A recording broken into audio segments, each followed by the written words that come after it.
are you wearing? A Canadian tuxedo. Canadian. I'm a hockey player. Let's go Blues. Let's go Blues. Let's go Blues. To all you Blues fans, we're bleeding blue with you. Let's go Blues. Let's go Blues. Let's go Blues.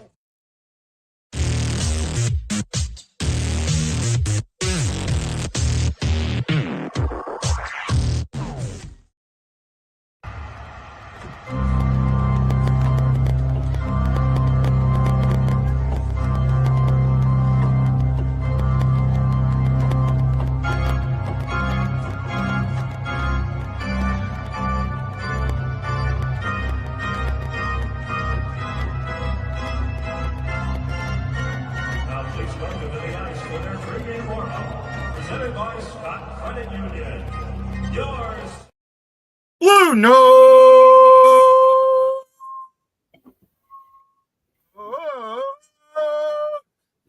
report.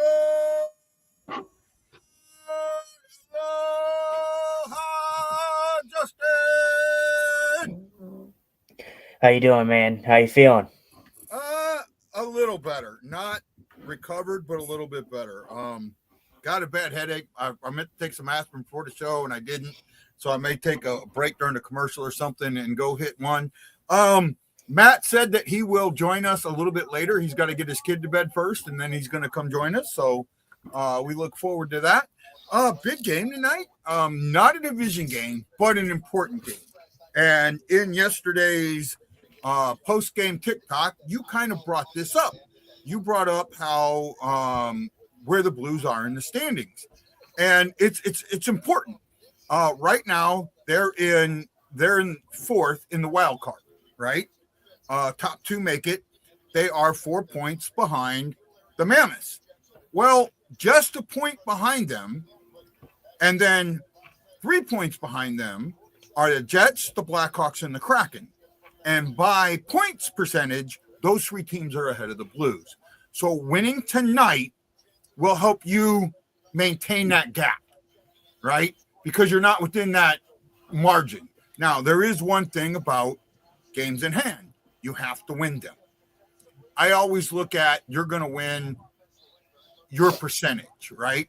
Like, so they're both at the three teams are at 484, 485. So they're going to win half, right? So one for the Jets, one for the Blackhawks, then we're behind. The big one is the Kraken. They're 4 games back. So they win those 2 points, they jump us, or those 2 games, they jump us. So again, getting back to my original point, very, very important game tonight. Your thoughts? Yeah, I mean, you're gonna start to see some things normalize in the NHL. It's been a crazy season up to this point, not just for the Blues, but for most teams in the league. Things are gonna start to normalize and start to come down to earth. Seattle's one of them teams that is in that category of coming down to earth. They started the season off really well, better than what most expected them, and now they're kind of in a standstill right now as of their team momentum. They don't have much momentum.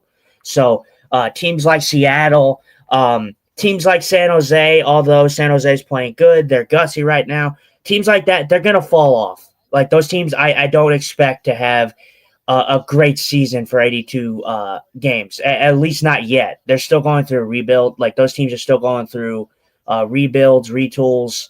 But yeah, I think that's the only way I can look at it is most of the NHL is going to normal itself out here very shortly.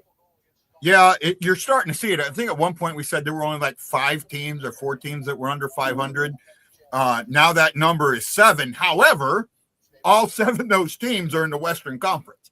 Everybody in the Eastern Conference is 500 or above. That's still this late in the season. And yeah, we are talking late now. We're in that 33, 34, 35. You're 41 games is halfway mark. We're almost to the halfway mark, right? We're going to be at halfway by January 1st, or right after it. And, we're still, only 7 teams below 500. There is only one storyline tonight, in my eyes. Now, you might think there's more, but in my eyes, there's only one storyline tonight. And I think it's a huge one. I think it's a big one. And I think it's one a lot of people aren't talking about at least as much as they should be. Before I say what I think my storyline is, what do you think yours is?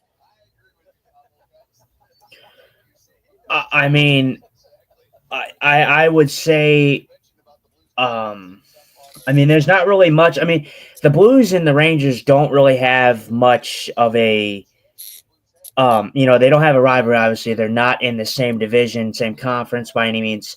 So there's not much. You obviously have the Pavel Buchnevich being there, being an old Ranger, but that's kind of like old news. He's been here for a couple seasons now for St. Louis, so that's not really a storyline anymore. I would say for me, I guess my biggest storyline would be, can Jordan Binnington find his game and be more consistent?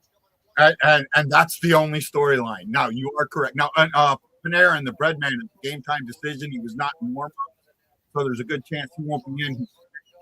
Under the weather, cold's going around, weather changes, the way they travel, not surprising. But he put performance, because not saying that Hoffer is the number one, but Hoffer's saying I can be your guy, right? He is giving the Blues some options, right? Now we know that Edmonton is off the board, but then again, I come back and I say, are they really off the board? I mean, if it got to the point where the Blues were ready to say, we're going to part ways with Jordan, and Edmonton's not on that list, that 15-team or 10-team, 15-team list, would Edmonton say, hey, Binnington for Yari? My thing is I know we give a lot of crap to the Canadian teams, Toronto, Edmonton, how they want everybody. I do think that there is some validity behind the fact of Edmonton wanting Jordan Binnington. It's not that far-fetched. I believe those sources, it's not, we see it all the time that, Edmonton wants this, Toronto wants this. I do believe that those two teams probably did want Binnington, but I'm going to go out on a limb and say that Edmonton probably did bring up the phone for Armstrong and say, hey, what do you want for Jordan Binnington? And I'm going to say that for the Blues, I'm sure that the Edmonton Oilers probably tried to lowball them. So Armstrong probably said no, and the Edmonton Oilers had to pivot and go and get Tristan Jarry. And for me, I know that Edmonton fans were ecstatic because they got rid of Stuart Skinner, but I'm telling you right now, Tristan Jarry, he had that really good season the one year. Tristan Jarry is not going to be the answer to the Edmonton Oilers' problems. I can tell you that with 100% certainty that he is not going to be the answer for their problems in Edmonton. But even Jason Nichols says, I honestly thought Yari was a trade point for Edmonton to get Benny. And I'm not saying that it's going to happen. I'm not saying that it's been talked about. I'm just looking at, if Hoffer is stepping up, Bennington's not as hot as he was last year, coming off last year, but he's still a guy that teams are going to pay for. Right? They're going to pay what I consider the equivalent of 3 first-round draft picks. Right? The reason I say this, and I got a lot of slack for it, and I feel like I'm kind of maybe getting you a little bit more on that, hey, maybe it's not a bad thing to consider. Hofer is still young. He's still not a number one, complete number one. But as of right now, Hofer has put himself in the position of he has earned the net. So he's not a number one, but he has earned more starts than Jordan Binnington at this moment. Can Jordan Binnington get back to his game? Absolutely. This guy is incredible. We've seen the best of Jordan Binnington. He is 100% capable of it. But my thing is, we've been talking about Sesame Street Safe, right? I've been talking about it for a few weeks now. Sesame Street Safe. a move that is a Jordan Bennington-esque move, and you even brought this up, that's not playing it safe. If you're trading Jordan Bennington, you're not playing it safe anymore. Yeah. You're playing it risky. So you can say, hey, trade Jordan Bennington, get some assets for him, see what you can actually get from teams, because like you said, teams will pay for him. Jordan Bennington is still a hot commodity as a goalie out there. You can get some assets, bring some in, and it's a gamble. Obviously, maybe Hofer pans out, maybe he doesn't. But Hofer, I think, is really going to pan out. I really do. Hofer had this struggle in the beginning of the season. He's still not the most consistent goalie, but I really think that he's going to be a great goalie for years to come. He's going through that sophomore slump here, not recently, of course, but in the beginning of the season, he had that sophomore slump. But he's turned it around tremendously. I mean, he has 5 career shutouts, and 3 of them have happened this season. Yeah. I don't know if you could call that last year a sophomore slump, or last year is rookie year. I thought that last year was the sophomore year. I think this is the junior slump, but I mean, I'm mincing words, right? So I'm not just being funny, trying to be funny. That's all. Is it? Yeah, this is his 4th year, 3rd year. 30. Okay. I might have got it wrong. I might have got it wrong, but still, you know how the goalies usually go through an eventual slump in the beginning once they're kind of new and getting used to everything. But Hofer's still young. Hofer is going to be the guy for the Blues in years to come. And I think instead of losing Jordan Bennington, because I really don't see Jordan Bennington re-signing with us. After his contract's done, I think Jordan Bennington probably goes to a different team. So instead of doing that, I'd rather go and trade Jordan Bennington, get assets for him, instead of just losing him for nothing. Yeah. Let's see. I'm trying to see if I'm missing something. See if it says, yeah, this is his 3rd season. He's got 88 games. He's played 19 this season against the Rangers. This is his 3rd. This is his 4th. Or he's had 3 games against the Rangers. He was 2-1, 2-1-0 with a 237 and a 910. No shutouts. He has 5 shutouts overall, 3 this season.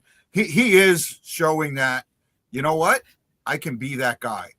Bennington against the Rangers, he's 4-3-0 with a 289 and a 902 with no shutouts.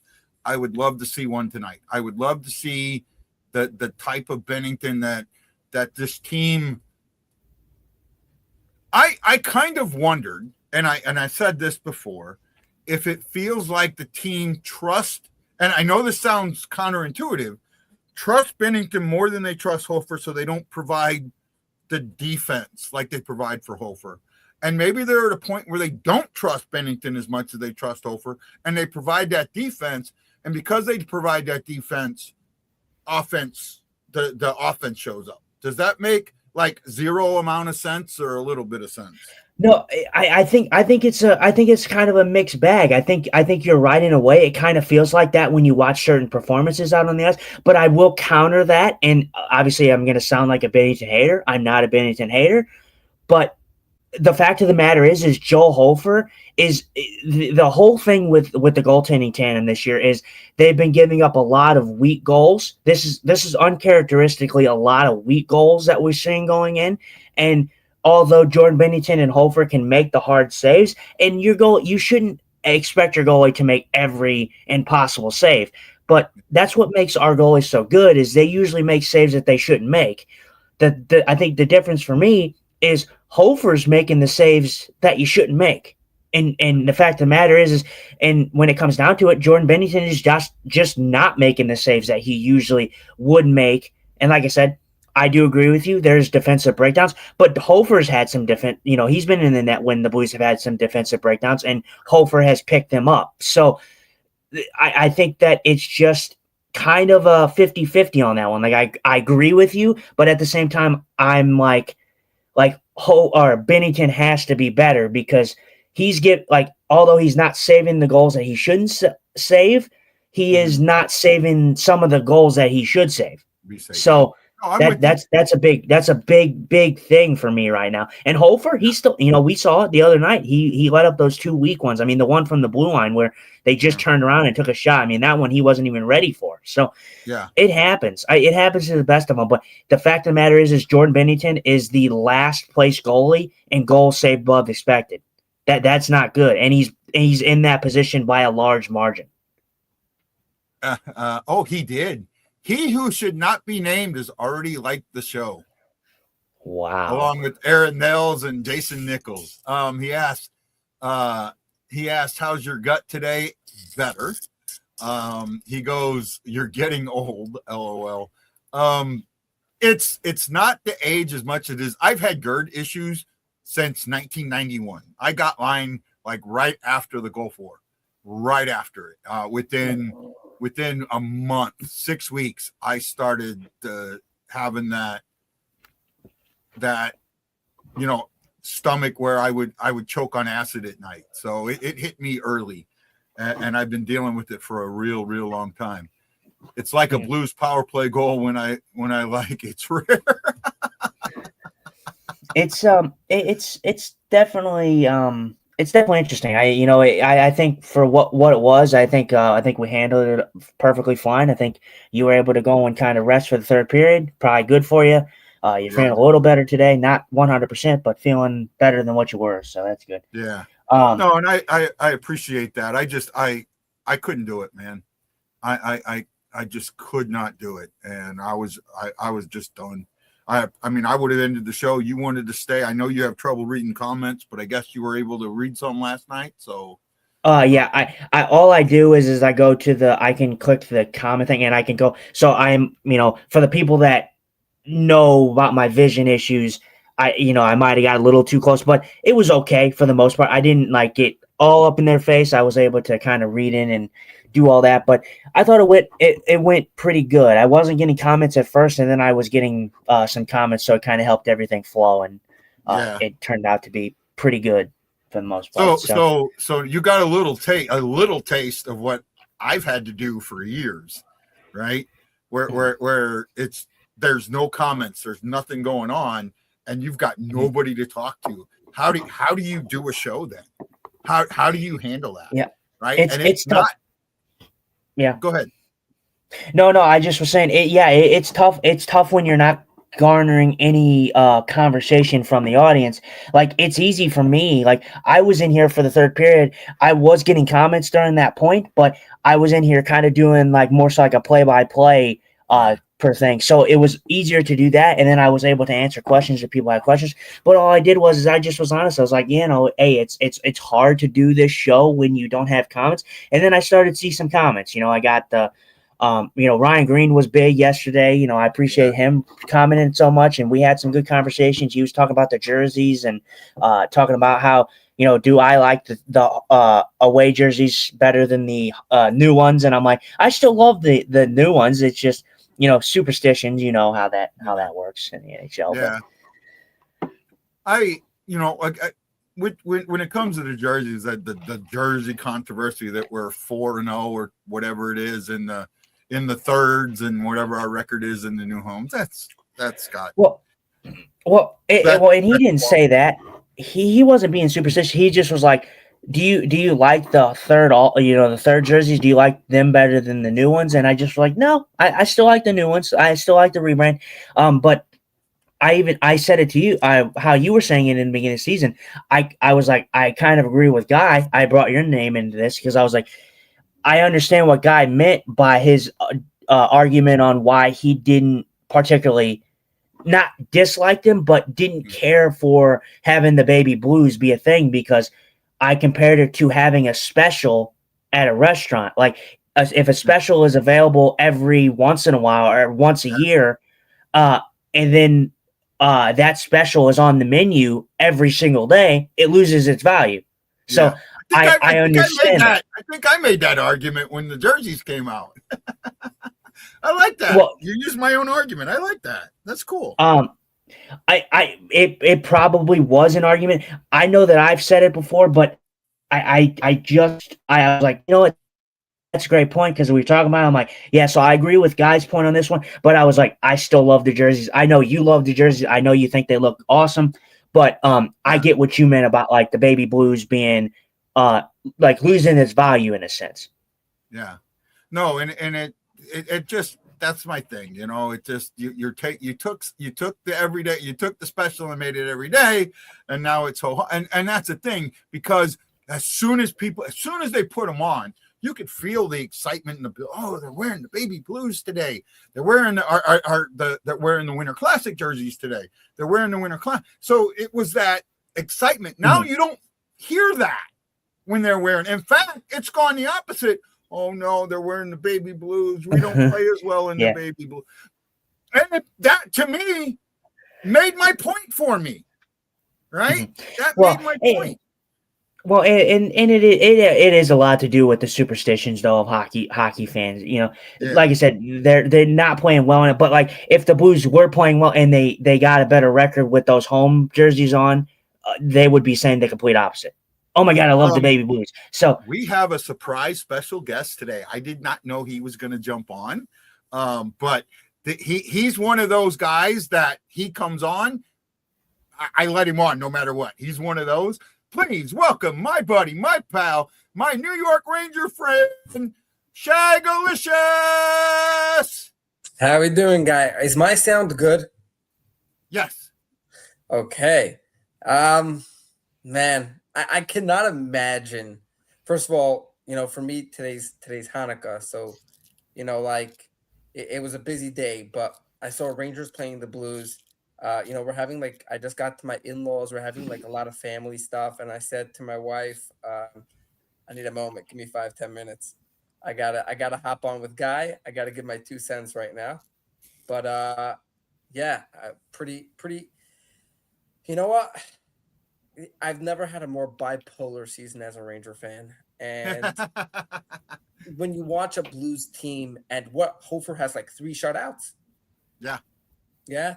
I saw the Blues shutout and I slammed my hand on the table and I went, I cannot imagine as a Blues fan how you're one. Yeah. Good luck, Jason.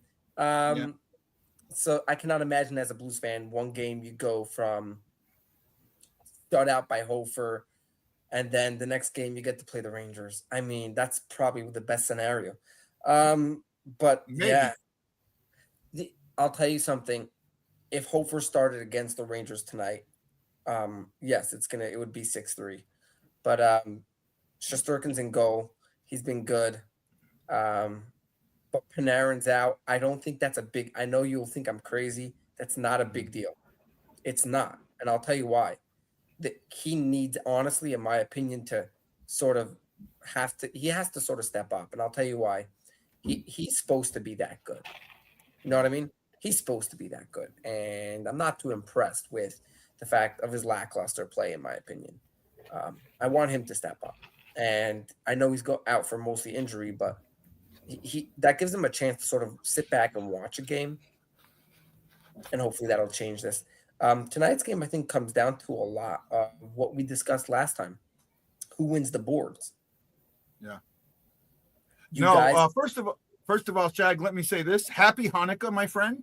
I'm pretty sure that's what you're kind of celebrating tonight. I hope you are enjoying the season with your family.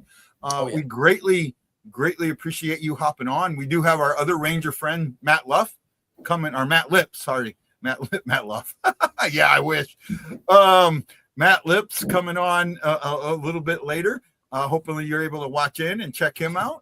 And I do see what you're saying with the Rangers. Letting Hofer start yesterday. I said it on our show yesterday that, and this was kind of like the Hofer coming out part, right? And what I meant by that was he's getting the big start.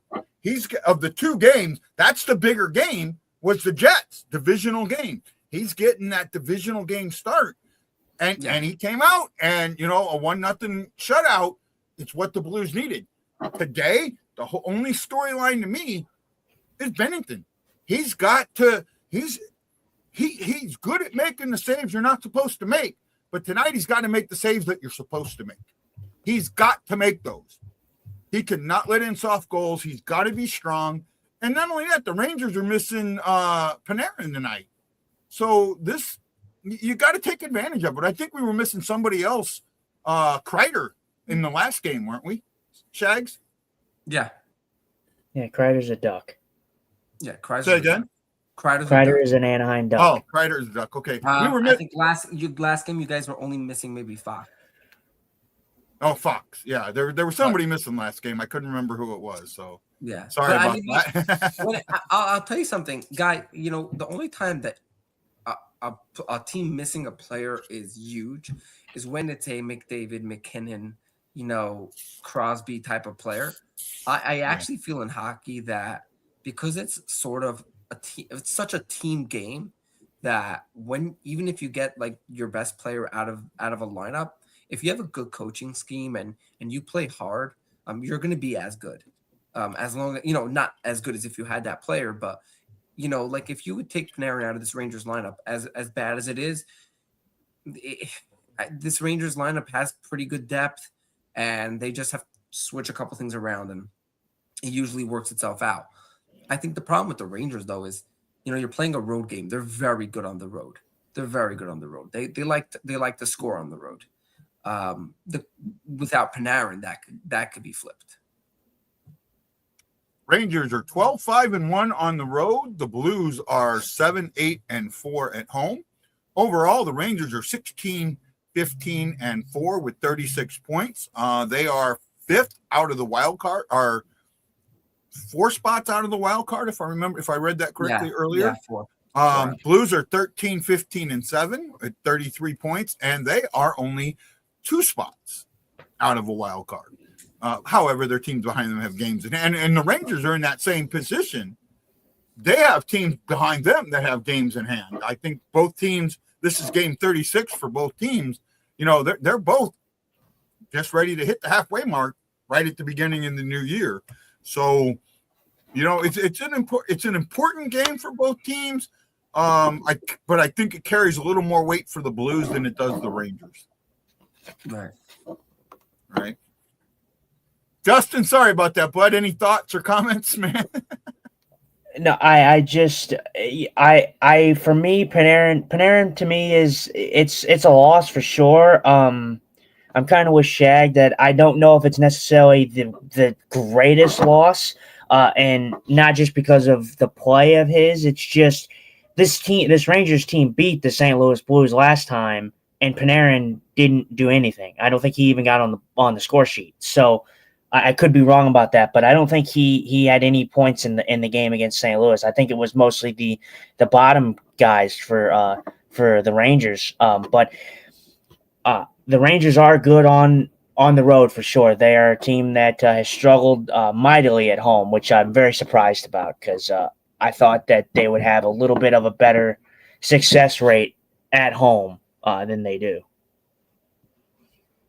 I mean, they're in a situation right now where they have to show which way they're going. I say this about 500 teams that are at 500. You need to choose which path you are. If you always hang around 500, you're saying you're mid. You have to. This is your chance to say, hey, are we falling off? Are we dropping out? Is this a selling season, or is this a buying season? Are we gonna, sort of like push off on our skates and get things going? When you're around their record, you have to sort of win these games on the road, especially against a Blues team where, they're not the greatest team. They're not the worst team, but like you should line up pretty good against them. You should be having a good game against them. Don't look sloppy out there. You know what I mean? I think this is a game where you see a Rangers victory like, 6-4. I think this is a higher scoring game. I think with Panarin out, with the Rangers having to find some play, you're going to see maybe some of the youngsters getting more minutes. Noah Laba is my call for a goal in this game, but you're gonna have a very fast game, rough game. We saw it last time; it was physical, up and down. This is the game where it's going to be close the entire time. The Rangers could score on the road. The Blues have the advantage when it comes to just the way they're able to develop some great shots. I've watched a bunch of their games. They could develop shots. That's a fantastic, key. They I know Guy talks about cycling the puck. They don't just cycle. Sometimes they do a great job of just finding the right man to shoot it, and the right correct shot. So, Guy, do you have the stats on XGA? On what? The XGA. What SGA? X like Oh, X. no, I don't have that one. Yeah, expected goals against. No, I don't have that. I don't have that. I gotta find stats. I wanted to see if the Blues are up there. Actually, I think they're probably one of those teams higher up in the XGA. No, we're probably the lowest. Nah. Expected goals against, or no, goals for. I think we're the Goals lowest. for. Goals against, we might be higher. Right. Yeah, goals for the Blues are very low on that list. Goals for the bottom teams because their offense has been their defense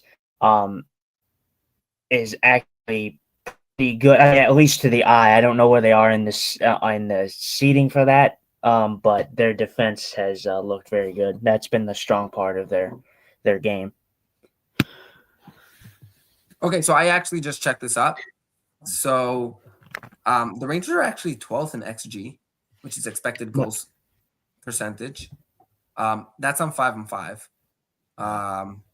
And the Blues are 21st. The Blues are 21st. Okay. But I was pretty impressed. I mean, I'm pretty impressed with the way they're able to create, pretty good at creating the things. They're the worst at hockey in goal percentage, though. Mike, you should. I don't think it's on ESPN. I think this game is on. No, Mike's Fox. Mike's not in the St. Louis area. He's in New York, so the game is going to be blocked out for him. You're going to have to watch the New York. What channel is it on there? Madison Square Garden, I think. It's on the Gotham Sports Network. Gotham Sports Network. There you go. Yeah, that's what you're going to have to watch it on, Mike. The Gotham Sports Network. MSGSN. No, actually, this says MSGSN here. Yeah. So is that the same or?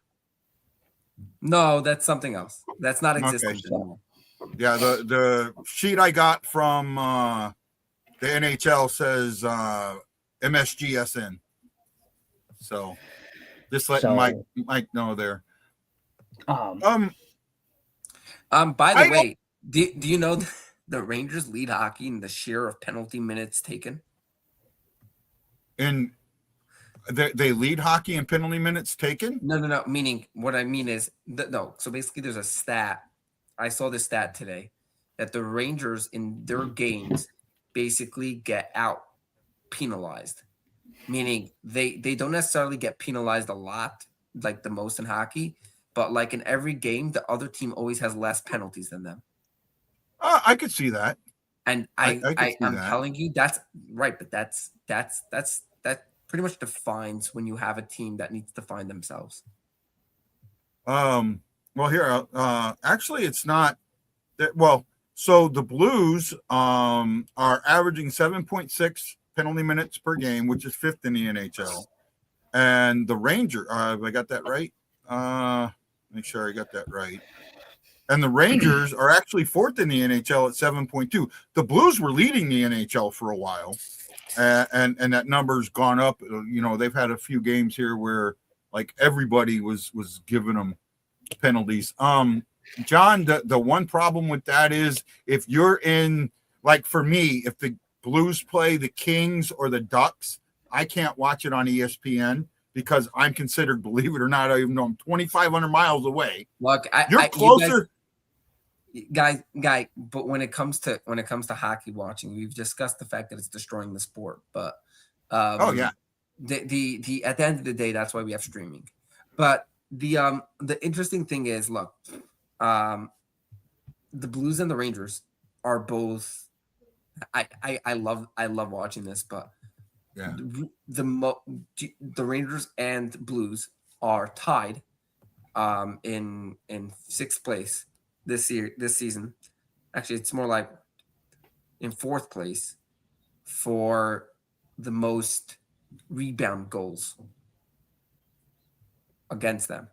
For rebound goals for them. I know the Blues have had a lot of rebound goals against them. They've had some of the most rebound goals. And it's insane because when it comes to rebound shots in general, the Blues are 12th in hockey on rebound shots. They crash the net. Actually, that's been like one of the issues that we haven't crashed the net enough. Well, right? When we have crashed the net, the stats don't necessarily say that. But here's the interesting thing. The Rangers are 8th worst of giving up the most rebound shots against them. That's a difference in this game. Right. The thing with the Rangers that, I thought the Rangers would be better this year. I really did. Just like I thought the Preds were going to be better this year, and I was wrong there. I think with the Rangers, the fact that, they've got one of the best goalies in the league, and they're just not hitting it. Guy, are you a new hockey fan? No. Have you met Lundqvist? It's insane. I've been watching this right up there. I've been watching this for 20 years. 20 years. They can't get their heads on their pants. I think he's referring to guys that play now. I understand that, but like watching it with Shesterkin just tells me the same thing that they did with Lundqvist. You're going to go to the playoffs. You're going to have hopes every year, and we're going to be the Dallas Cowboys of hockey. I agree. It's that, for most people, I hear that Shesterkin is not. I think it was touted that Shesterkin was not bad in the playoffs. I think it was. There's a few goalies that are up there. I wouldn't say Shesterkin is best in the league, but like I said, I think that the Rangers are, honestly, a team of Jekyll and Hyde. If I'm honest, kind of similar to the Blues. I think the Rangers, they have some superstar players there, but I just feel like they are not consistent like the Blues and that aspect of, how we view both of these teams, if I'm honest.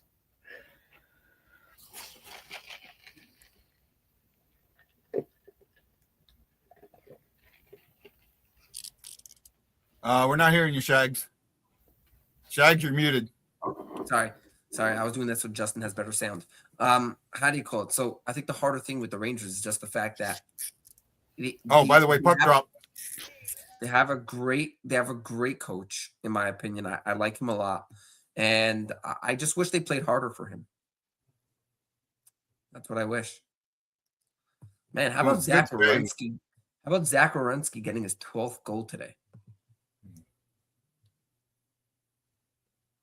What do you think? I didn't hear you. What do you think of the Quinn Hughes trade? The which trade? Quinn Hughes. I was okay with it. I think it was one of those situations where I said this earlier. I said this before. I would like to see more December, January trades instead of teams waiting. Hey, Tad Dieterman, how you doing, buddy? Instead of teams waiting till the trade deadline to make these moves, because you get more out of trading earlier, right? Now, Quinn Hughes is a special case because he's got term, but for these guys that don't have term, trade him in December, trade him in January.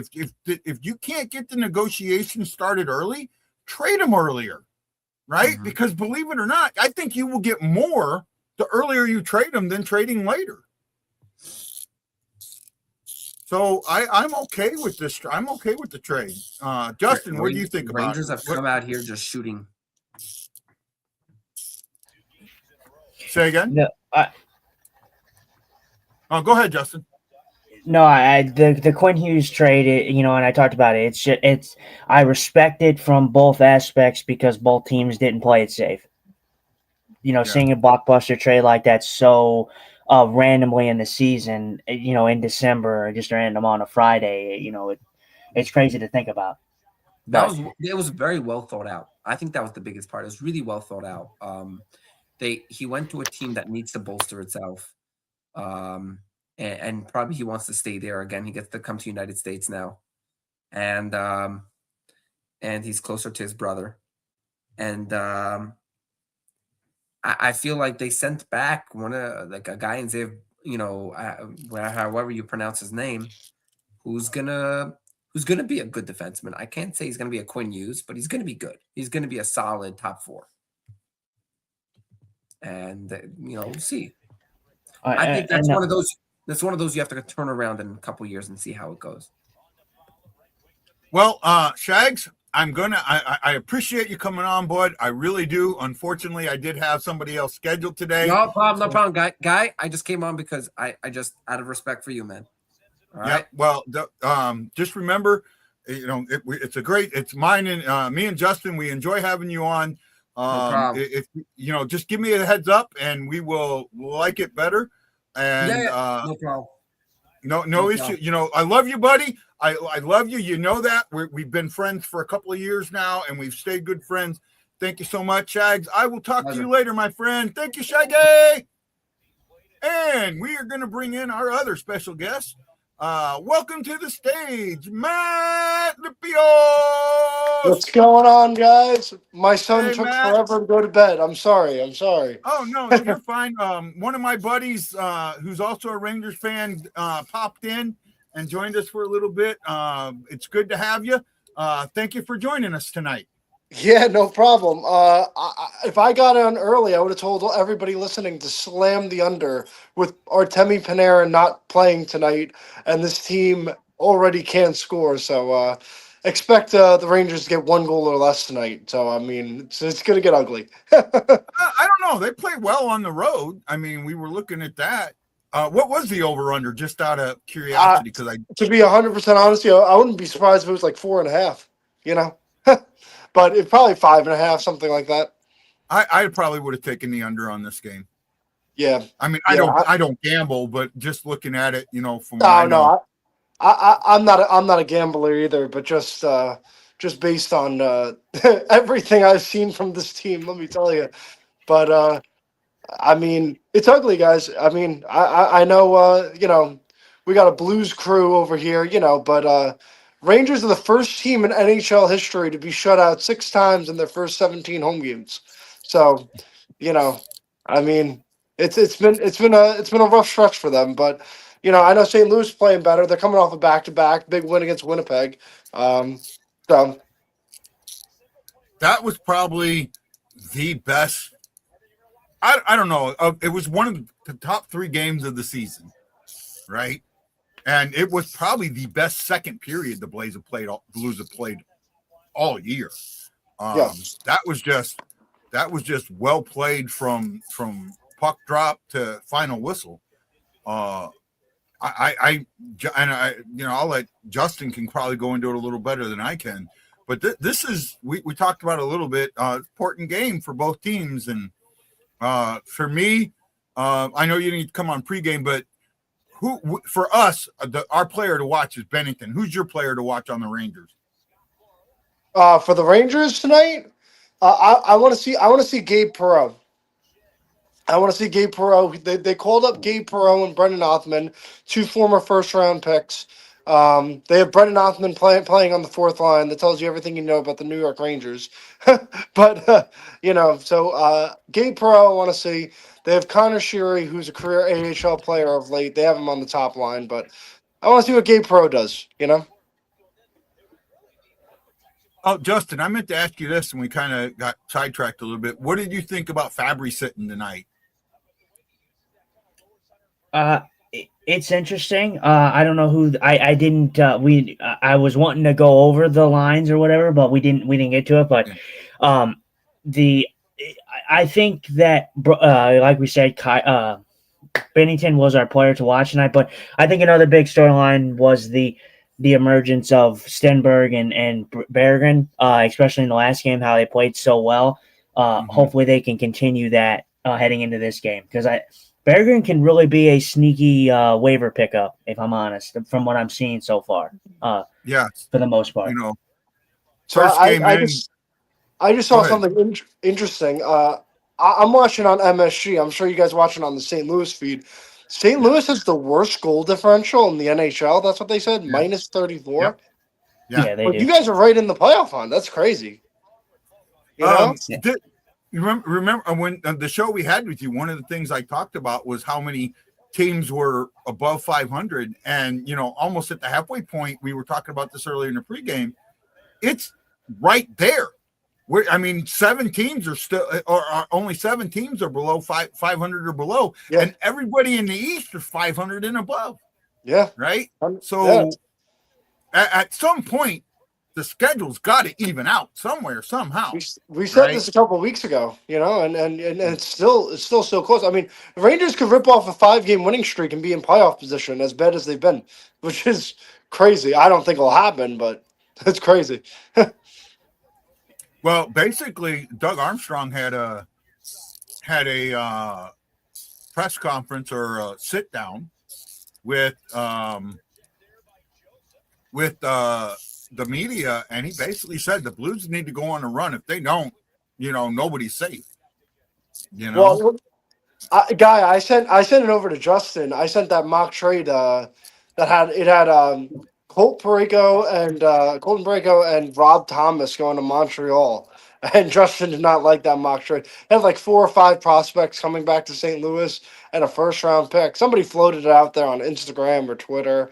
I mean, I know, Justin, I texted that to you. You did not like that.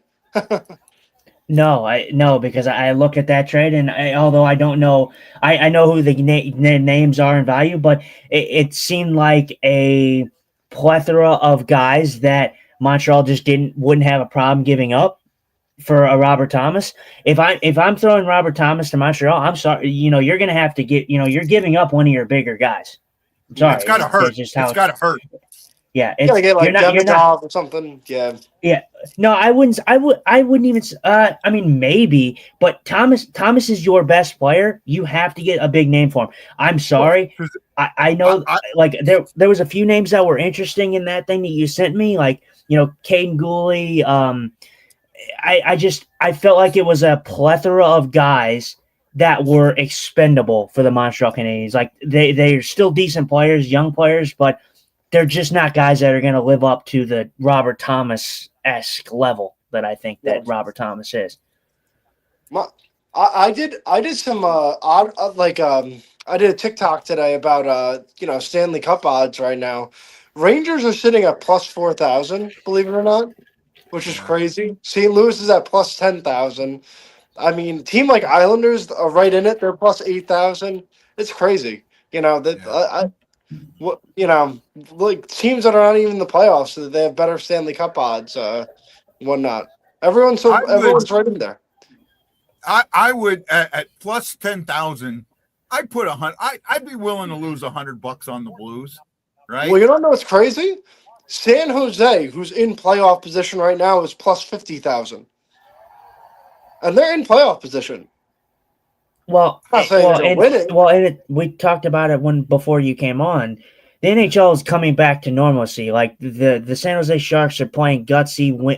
They're pulling out some wins. That type of stuff is not going to continue to happen. You see Chicago's trending downwards. I think. They lost Bedard. That's tough. Well, yeah, and that's a whole different discussion for a different day. With the whole situation that happened there. Because it wasn't a dirty play. It was just a no, not even a little bit. As an impartial fan, it wasn't even close to dirt. It's the last second of the game. Everyone's gonna go hard on it. You know what I mean? People were calling for Shin. People were calling for his freaking life. Like, Jesus Christ, are you serious? Like, get a life, man. Seriously. No, the only dirty player I see out there right now is Rantanen. Rantanen's running guys left and right. He's caused about 4 injuries this year, which is pretty crazy. Well, did you see? You probably did see it. I'm sure you did. The cheap shot that Logan Stanley took in the last game, absolutely boneheaded play by him to do that against the 5'11" Pius Suter when he's like 6'7", and he has his back towards him. Yeah. Definitely a cheap shot. A lot of cheap shots going on in the league right now, Justin. You know that. You Yeah. know that as well as I do. You know what I mean? It's interesting to see though. I mean, we got Shishkin and Net here tonight. I mean, listen, I think St. Louis should win this game. To be 100% honest with you, if I'm a Blues fan and I lose to the Rangers right now, I'd be awfully disappointed.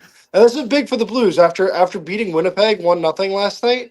Um, I think it's a big momentum game for them. Chicago's trending down. The Central, I mean, you're really competing with Utah, really, right for that fourth spot because Central's tough, especially with Quinn Hughes going to Minnesota. Obviously, Colorado's good. Dallas is still good. So you want to try to get that fourth spot. There's no reason why St. Louis can't get there. It's just putting that team together, Big win. CJ, in the chat, I don't know if we pulled up your comment, but how you doing, man? I don't know if we pulled up his comment. I saw it in there. He said, "What's up, fellas?" So, Okay. How you doing, bud? Yep, there we go. Sorry, man. We had a Lips. We had a producer from 101 ESPN, the affiliate in St. Louis, and she was talking about during a game having to pay attention to like 5 different voices and things, and that's what I have to do during this. So sometimes I'm going to miss something. I miss something he says. I miss something on the game. I miss a comment, or I miss an update. So forgive me. Yeah. I got like 4 screens too. And one of them's a baby monitor too, so you gotta like watch the kids and whatnot like that. Yeah. So forgive me if I missed something here and there. I apologize. I mean, it wasn't missed. I can't pull it up. So yeah. So let me ask you guys an opinion on this. Okay, I'm very curious about this. So earlier this week when we played Anaheim, right? Mika Zibanejad got scratched. I don't know if you guys heard about this, right? So Mika Zibanejad, obviously one of the Rangers' best forwards, got scratched. Okay. The reason he got scratched was because he was late for a meeting. Okay. So just imagine if any St. Louis Blues top 6 forward is late for a meeting. Now, over here in New York, we had snow, Christmas time, bad weather conditions, and there was an accident in front of Mika Zibanejad that caused him to be late. Would you approve of Jim Montgomery scratching a top 6 forward when you're in the middle of a playoff hunt for being late to a meeting, like a 15-year veteran, because of an accident that he had no control over, somebody in front of him? Because I got a very mixed opinions on the Ranger fan base. Very curious just for you guys on that. I'll let Justin go first on that one. Well, I mean, I'm going to be honest. I didn't hear if you covered this or not, but I'm assuming by the way that you're talking about it, I would assume that you don't agree with the scratch. Yeah. I don't either per se. I mean, I could understand if he's not performing up to standards, but I mean, to bench somebody on this consensus of missing a meeting when not even missing late, whether it's 20, 30 late. minutes, I don't know how late.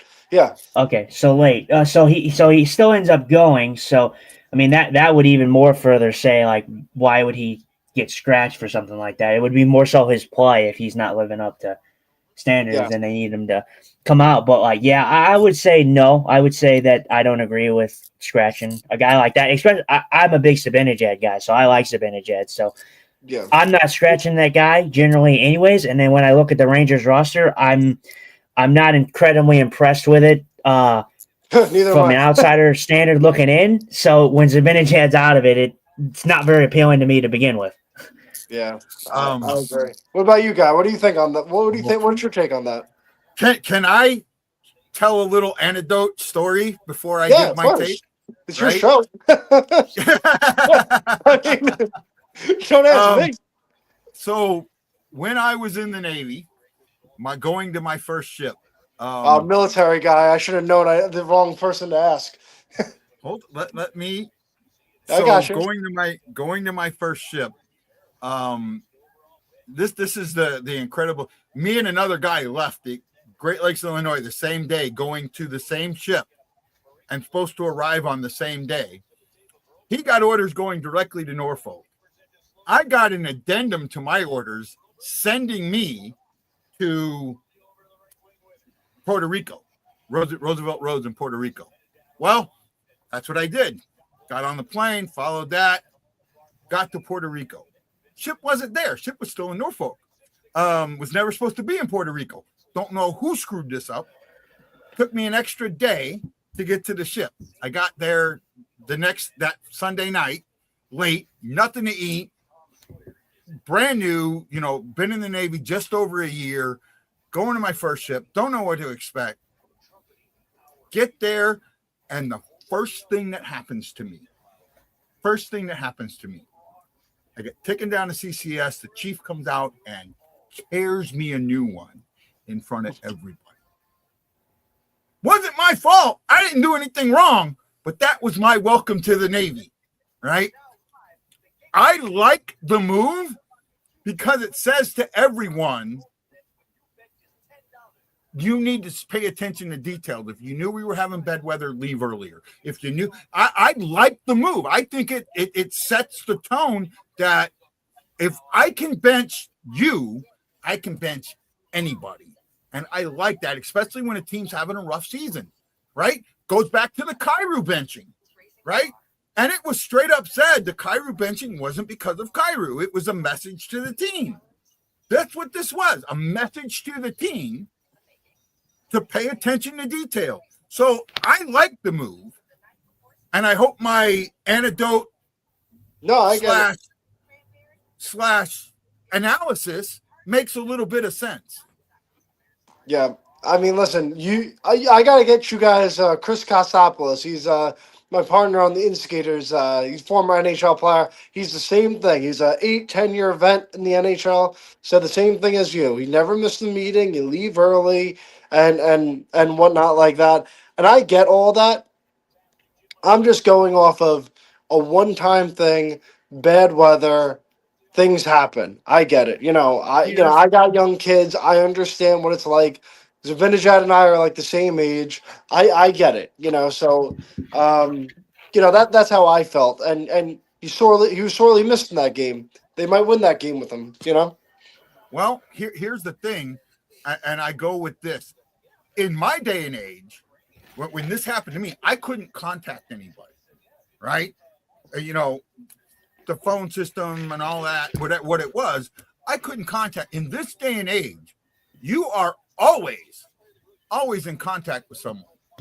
Right. So him being late for that meeting makes me feel like he didn't, the fact that they're punishing for it, that he didn't get on the phone. He didn't send a text. He didn't, hands free it. Hey, this is Mike. There's an accident in front of me. I'm going to be late. Can you let coach know? Can you let somebody know? It feels like if he does something like that, okay, I get it. It feels like maybe that didn't happen. Otherwise, to me, I don't know, but that's what I feel like. Something like that didn't happen. I get it. Listen, I'm just, this team is so dysfunctional as it is. It's crazy. And I just saw a report today that Trocheck, the Minnesota Wild aren't done. They're kicking the tires on Vincent Trocheck. They like him a lot, and they want to add him to the top six. They need some center depth, and I don't know how viable that is, but that's the one guy that's on a decent contract for the Rangers. I wouldn't want to give up. I like his game a lot, but Minnesota's already good. That'd be. I think if they got Vincent Trocheck, they'd be right neck and neck with Colorado, to be 100% honest with you. Yeah, I think that would be Minnesota is I like what Minnesota's going for broke, the 442nd go for broke, and that's what it feels like they're doing. They said, we see an opportunity, let's take it. Yeah. Right. I had seen something on X, and I forget who posted or whatever, back in before the season, I want to say September or August, somebody posted that trade almost to a T. Yes. I did see that. You know what I'm talking about? I mean, to nail that trade like that far in advance, that's pretty good. And you sit there and wonder, did somebody on Minnesota go see that tweet? Well, you know what? I wonder if we could make this happen. Yeah. Right? I mean, Minnesota for me, I'm kind of looking at Minnesota, and I'm kind of surprised that it took them as long as it did. After they got rid of all the contracts and got rid of all the massive amounts of money that they were paying guys that weren't even playing for them anymore. That I thought that they would be a little bit more aggressive sooner. So I like that they're finally being aggressive and like I said, not playing in Sesame Street safe and trying to make their team better. I mean, if you're Minnesota, you can't have a lose-lose situation here because you have a team that has been in the playoffs 9 of the last 10 years and have only made it out of the first round once, I believe. So I mean, what can you lose? And on the flip side, if you're Vancouver, you're in a sea of nothingness, I believe. So why not get rid of your guy, get a haul back for him? You got some good players in there. Z Bulliam, I think he's going to be a great defenseman. I don't know if he's going to be Quinn Hughes good, but Z Bulliam is going to be very good for them. So both teams have nothing to lose in that trade. Yeah, and I think it was big for Minnesota too that when you get somebody on the trade deadline, it's closer to about 25 games left in the season. They got this move with 50 games left, and do you really think that the package would have been much different closer to the trade deadline than now?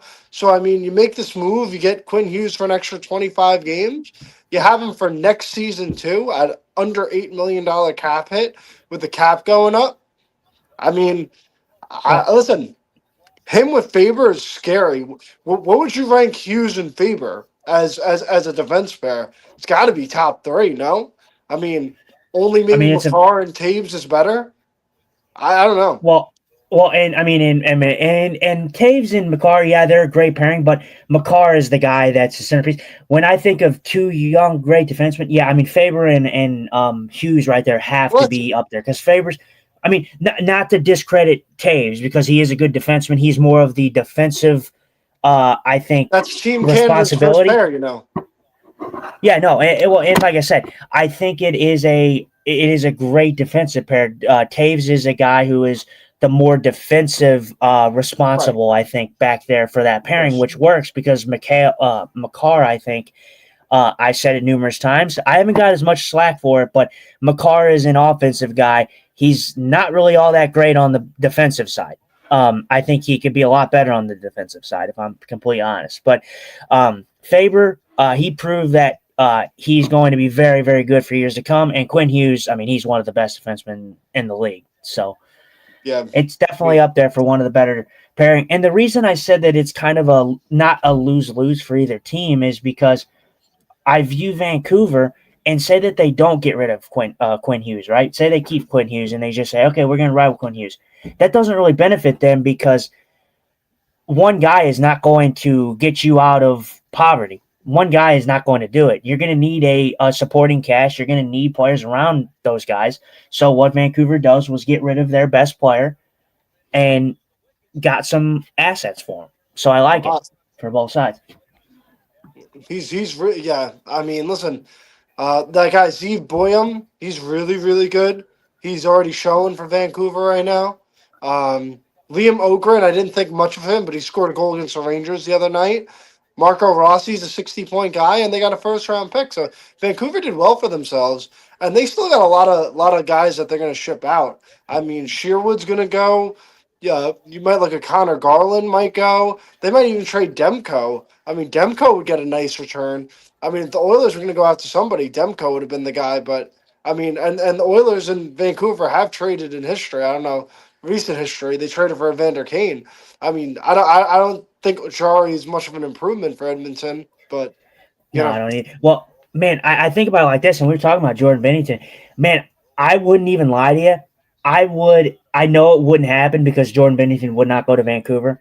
But man, oh man, I would, if I was in charge and I was doing this to where it could be a possibility, I wouldn't mind seeing Demko sport the blue and yellow, if I'm completely honest. I think Demko's a great goalie. I think he's a great goalie. Well, then who I would you mean, want? You said Tristan Jarry. You think Tristan Jarry for Jordan Bennington is oh, the guy that you think? but you're saying that you would trade Demko for Bennington? I would try if you're trading Jordan Bennington, I would assume you're getting at least another goalie in that deal. So where that comes, I don't know. Like I said, it's not going to happen because Jordan Bennington is going to want to go to Vancouver. I don't think he will. Vancouver's not, I don't think, anywhere near winning a cup. So Bennington's going to obviously want to go to a team that's going to win a cup. But if you're asking me who would I rather want Tristan Jarry or would I rather want Thatcher Demko? I'm taking Thatcher Demko. So that's just my opinion. But Okay. I don't disagree. I mean, if it's Jarry over Demko, yeah, I'm going with Demko. But I'm asking myself, do I really want Demko? You know, if I'm trading Bennington, yeah, you're right. I want a goalie in return, but I don't know, man. Maybe I'm missing something, and that's fine if I am. I don't know. Demko doesn't excite me. He doesn't. I still look at Bennington, and I know Bennington is, to me, he is. CJ Masso says he's underrated, and he may be, but I think Bennington is underrated. I think he's very underrated. Bennington is one of those few goalies out there. He's Grant Fuhr in a way, right? Grant Fuhr's numbers, you look at him and you go, Grant Fuhr was a Hall of Fame goaltender. He made the stops you weren't supposed to make when you needed to make them. And Bennington is that guy. And I think that, especially when it comes to the playoffs, that's the guy you need. The guy that can make that, you're down, you're up 5-4 with a minute to play, 6-on-4. You need that guy to make those stops. And to me, Bennington's that guy. And I don't know if Demko is. Well, for me, first off, the reason that it would be that for me for me, you're not trading. First of all, you're not getting Jordan Bennington for Jake Ottinger. You're not getting Jordan Bennington for who's another great. You're not getting him for Connor Hellebuck. You're not getting another star-studded goalie. You're going to get a guy because your end goal needs to be Hofer is your guy. And Thatcher Demko, I don't know how old he is. I don't think he is as old as I would guess he is. I don't know, Matt. Do you know Thatcher Demko's age by chance? Or I'll look it up for you. But you're looking for a guy that is going to be a serviceable guy back there. And if I'm looking at it from a perspective that you want Hofer to be your number one eventually, Demko, and you want a guy that just turned 30. Literally turned 30 last week. Okay, so that's not even that old. So I mean, he's old. He's younger than Bennington. I think he's very underrated. But like I said, this is all hypothetical because Bennington's not going to go to Vancouver. Vancouver is too far away of having a chance, I think, to be a cup contender, in my opinion. Yeah, they got some good players, but it's going to take them a few years to get everything going because you still have guys like Elias Pettersson, who hasn't played very good this year. So played better than last year. But I mean, last year, I mean, I'd hope he played. But I mean, just like I'm looking at the Rangers, and they were abysmal last year. I would hope that they're better than what they were. They have not. Well, so there's another reason that this trade wouldn't happen either. Even if Bennington would go to Vancouver, Armstrong's not even picking up the phone on this one because Demko has a no movement clause, full no movement clause for 3 years, and he will not touch those. No. Right. And I'm guessing that Steen isn't going to touch him either. No. Right. And like I said, it's a hyperbole. But like I said, you brought in a idea that earlier that like, oh, is Edmonton really very close try by Bush. You brought up the chance about, oh, is Edmonton really out of the picture? And I I don't. I'm looking at it. Just Yeah, this is. He froze for a second. But just for you, for our Blues fans over here, this is a stereotypical Ranger game where the Rangers are out shooting you, and St. Louis will probably find a way to score a goal, and the Rangers will get more shots on goal than the other team, but they'll end up losing this game because they'll let up a high quality chance. That's usually a stereotypical Ranger fit game for you guys. But Go ahead, Justin. No, I was just saying that you brought up the factor of, is Edmonton off the table? But like I said, I don't think Tristan Jarry interests me. That, I want Hofer to be the number one. Sorry. St. Louis gets a goal, baby, and it looks like it's Berggren's first as a St. Louis Blue. Berggren's first is the Blue. What did I just say? What did I just say? Thinking about that. Here's the thing. As you said it, I got the alert. No, but honestly, what did I just say? I got the alert on Twitter as you were talking. It happened. Really? That's how good I am? What a okay. I'm sorry, but first of all, that's a good shot by Berggren, though. That's a hell of a shot. That's a hell of a shot right there for Berggren. That's a bad goal. You got to cover the near post on that, though. You can't give him any room up there. I agree. It's a beautiful shot. I agree. I agree. He definitely gave him a lot more room than he should have, but just a very good. It wasn't even a hard shot. It was like a chip shot. Yeah. He did it perfully. You got to put your head on the post. But guys, listen, this is what I just said. Come on, I literally said this. It's a stereotypical game. The Rangers are out shooting you, and the Blues will find a way to score here. And what happened? What happened? They did. Well, in Lips, I want to say this because the Rangers have looked good in this game. They've come out and they've got some shots. They have got a few decent chances, but I will say that me and Guy talk about this a lot. Shots are great. Shots are fine and dandy. It's the quality of shots. Right. So the Rangers have had a lot of shots. A lot of them have been from, the outside, just kind of throwing them on. Out of the 10 shots, I think they've had 3 scoring opportunities. Yeah. Listen, like I said, this is a game that St. Louis should win. I said that going in. And honestly, I hope the Rangers crash and burn so hard so that Chris Drury gets fired. That's the best. That's the best thing for this team. People don't realize it, but that's the best thing for this Ranger team. They need to really get down bad and rebuild it back up. You look at St. Louis. If you guys miss the playoffs, you got some young guys. You don't have too many over 30 guys locked up till 2030 like the Rangers do. Yeah. They have so many over 30 guys that are locked up to big money and this and that. And there's no free agents to even sign. So, it's just how it is, guys. Yeah. Yeah. The only thing that sucks about is we don't get you again this season, right? Yeah. I'm going to have to figure out how to bring you back on the show for one of these games because it's. You can bring me on the show for whatever. We can talk Olympics or whatever, guys. Not anything. Yeah, I'm enjoying having you on the show for the game. It's anytime. I'll read up on my Blues. Justin's become like my best hockey friend right over here, guys. Right? No, it's been fun. I really enjoyed it. No, listen. I'm gonna check back in with you guys post game or maybe later in the game if something happens. So I appreciate you guys having me on, but I'm gonna go cry in a corner because the Rangers are just awful. Thanks, guys. I appreciate you. No problem, man. We'll see you later, bud. Yep. What fun, man. That was a lot of fun. That was a fun period. Right? Yeah. The Blues are up 1-0 after being outshot 10-5.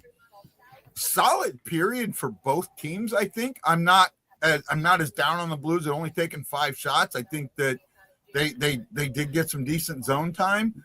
Rangers ended up having 18 attempts. The Blues had 12 attempts. 12 hits for the Rangers, 6 for the Blues. 5 giveaways to 3 for the Rangers. Blues had 2 takeaways, the Rangers none. Rangers blocked 4 shots, Blues blocked 1. Face off, Blues win that 53% to 47%, 9-8. No penalties that period, and 1 goal. Berggren gets his first as a Blue, his 3rd of the season. Dvorsky gets his 2nd assist, and that's where a guy gets rewarded, man. He was play. He helped keep the puck in the zone. He did some board work there. Dvorsky stayed with him. That was a solid, like, you worked hard for it. Here's your reward. Mm-hmm. I'm seeing there's one key thing that I'm seeing from this team here, in this game and in the last game especially. And I'm going to ask you before I tell you, what do you think that is? What do you think that I'm seeing from this team that I think is the huge benefactor of why we're seeing this team playing well right now?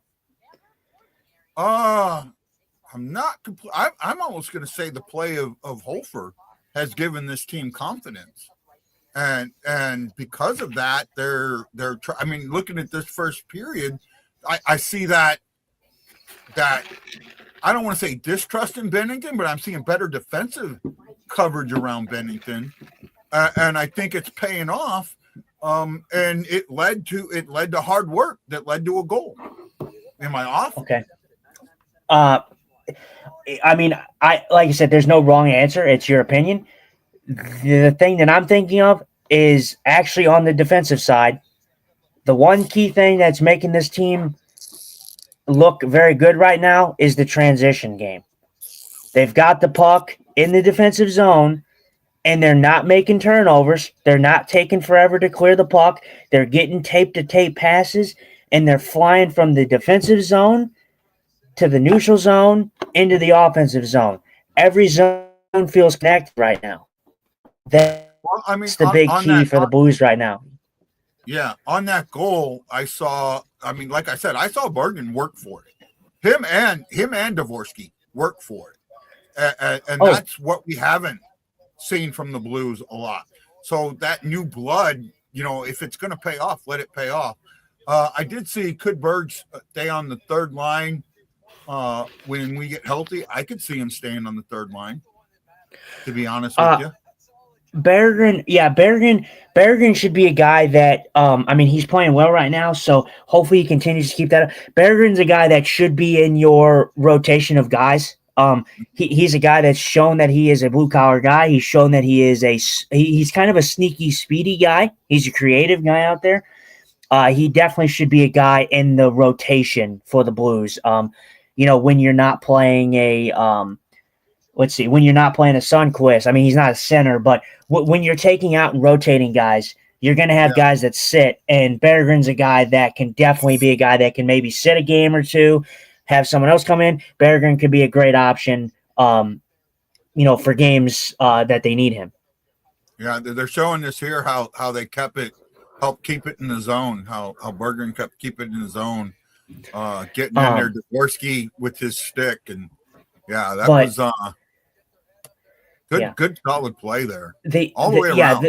The working play, yes, they worked hard for that goal. But like I said, the big thing for me is not seeing those defensive breakdowns. You're seeing a team that's in the defensive zone, and what's making this team be able to find some offense and some offensive chances 5-on-5 is the ability of the defensemen, the Philip Brobergs, the Colin Parekos, Justin Falks, even Tyler Tucker, being able to win battles, not have the other team win the puck, not just clearing the puck willy-nilly and then letting the Rangers pick it off.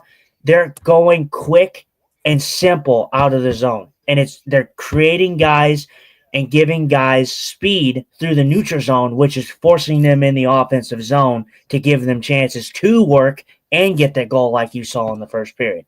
Yeah, I'm with you, man. I'm with you. I see what you're saying. I got you, bud. There's Mr. Berggren on the tube now.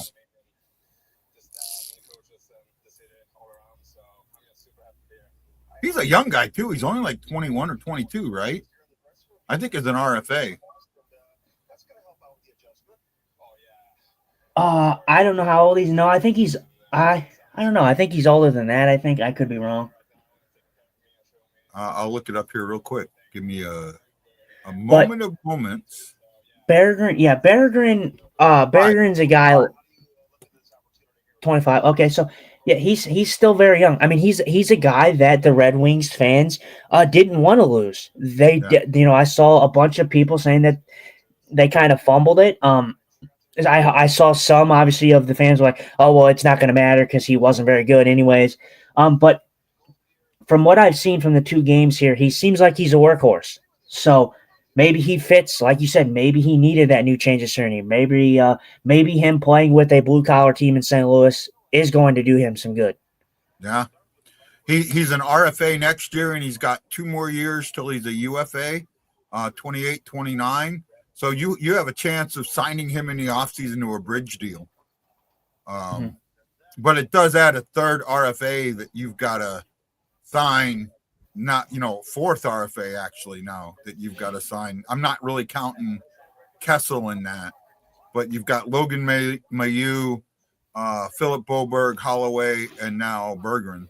So it does change things, but you're gonna have some money. Right now, the guys that, if you're gonna ask me, is we get healthy, like when Kyrou comes back, who goes down? My guess is Luff, right? Well, Luff will go down. I said this before. Guy wasn't here when I said it. I love Stenberg. I think Stenberg is going to be ready here in a couple of years. But when the Blues get healthy and you start to see most of the roster guys come back, Otto Stenberg is a guy that could be sent back down to the AHL. And that's not to depict his play, but I don't think this is going to be his shining moment to be like, oh, you got called up. He's going to be a stay guy like Dvorsky is. I think Dvorsky is going to stay, and a guy like Stenberg is going to go back down, and maybe next year will be the time we see him possibly get a roster spot. Yeah, he's waivers exempt, so we can send him down without losing him. Right? Him and Dvorsky are both waivers exempt, so we could send both of them down. And Mailloux is waivers exempt. So we don't see Dvorsky or Mailloux going down. I'm just saying that they are options because they're waiver exempt. Right? Well, and it throws a wrench in the point. Well, and Fabry, he signed that so Fabry could go down, I believe, right? So you have guys like that. It's going to make it difficult because it's good that you have options, but it's going to make it challenging if these guys that the Blues have picked up, the Berggrens, the Otto Stenbergs who's got called. It's going to make it hard for the Blues to make a decision when they have to send down guys when they get the boys get healthy, because if Berggren comes, say a guy like Berggren comes in, plays very well, you can't kick him out of the lineup, right? So you're going to have to find allocations. And that's why I believe, in my opinion, that is this Oscar Sundqvist's last year? Is this his last year of his contract? Yes. Okay. Me personally, I think Sundqvist probably is going to be let go after this year. I don't necessarily think I see Sundqvist coming back for the Blues. I mean, they could do it, but like I said, I think if with these guys, these younger guys coming up and panning out for the Blues, I just eventually just don't see a roster spot for Sundqvist. Yeah, he's 31. I see him getting traded. I see him getting traded if guys come back and they have a decision. I see him getting traded. I could see him getting traded for future considerations, to be honest with you. Right? Yeah, I mean, yeah. No, go ahead. No, I just was saying because I like Sundqvist. Sundqvist is good for the locker room. He's just not the player that he used to be. In 2019, but and that happens. But I just think with, like I said, the Otto Stenbergs, the Dvorskys coming up, Carbonneau eventually. This team is going to be so littered with young guys that Sundqvist is not going to be able to earn a spot here. No, I know. I'm with you. I'm with you. I'm on board, Justin. I'm on board, my friend. Good solid period will be coming up on the second here very shortly. The second has been the Achilles heel. Last game, the Blues probably had one of their best second periods in a very long time. Can they do that again? That's the question, Justin. I think they can. I mean, like I said, with what we're seeing right now, it's still, like I said, it's early sample size. We see this. We've seen this season. The Blues will play 2 good games, and then they'll lay an egg. They'll play 3 good games, lay an egg. So it seems like the Blues, they still find that consistency. Let's hope that a win in Winnipeg, or a win against Winnipeg, a shutout win for that matter, is a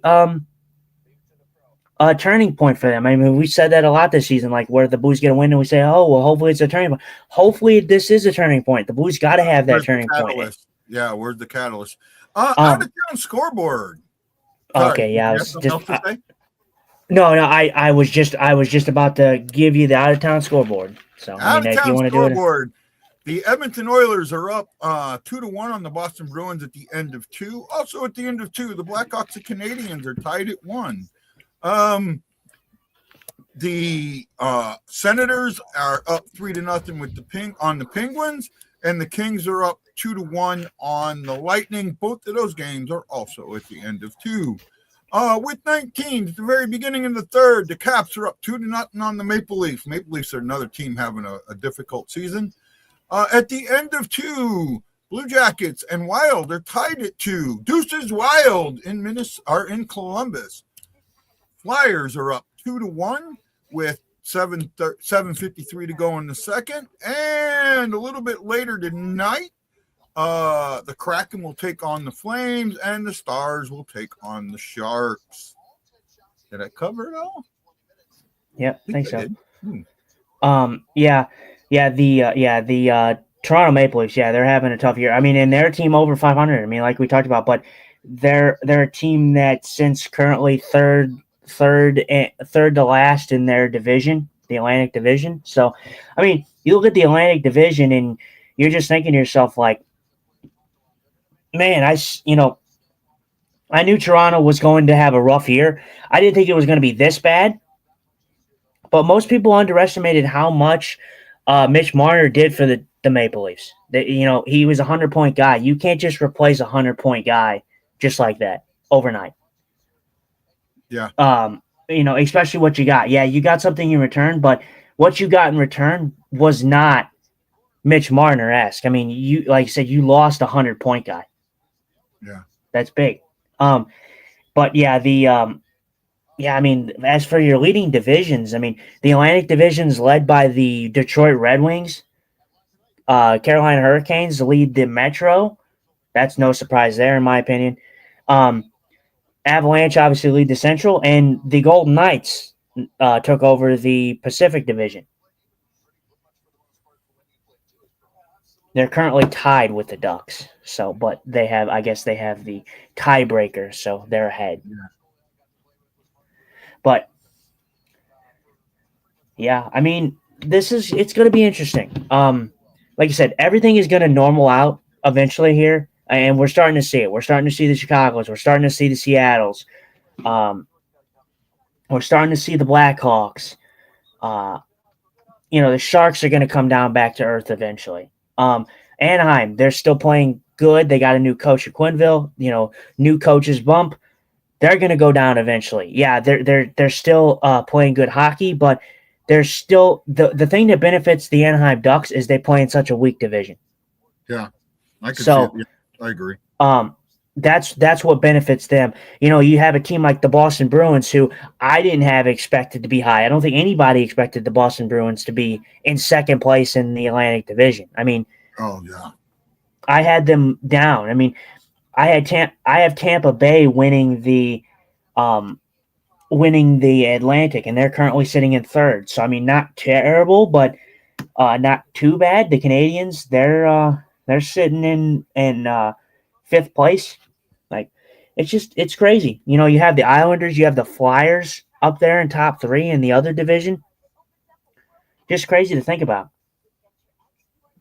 Yeah, no, I'm with you. I gotta take a moment. I gotta take some aspirin, man. My headache's coming back pretty strong. I'll be right back. All right.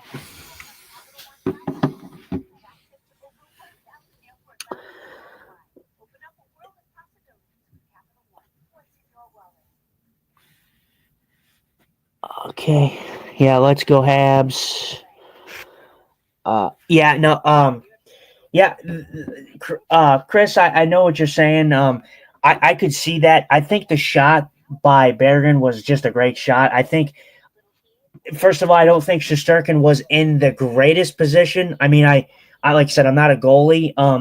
There was quite a bit of room up there. I do think he probably could have held it a little closer, but where he put that puck, I mean, Bergen, absolutely great shot. I mean, despite where he was, that's still a hard shot by any player to hit it from that angle and go like bar down like he did. So that's just a great shot, and I can see both sides on how some may say, oh, that's kind of a weak one. He probably should have been a little closer to the post. And I can see how some are like, oh, he probably doesn't save it even if he is close. So,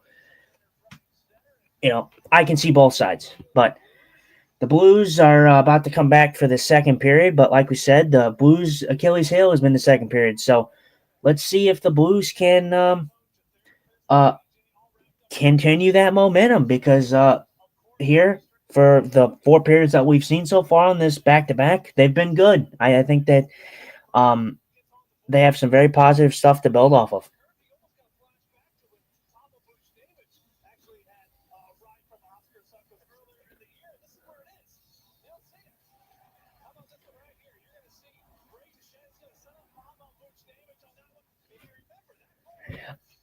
Otto Stenberg and Berggren are a breath of fresh air right now for the Blues, in the small sample size that we've seen so far.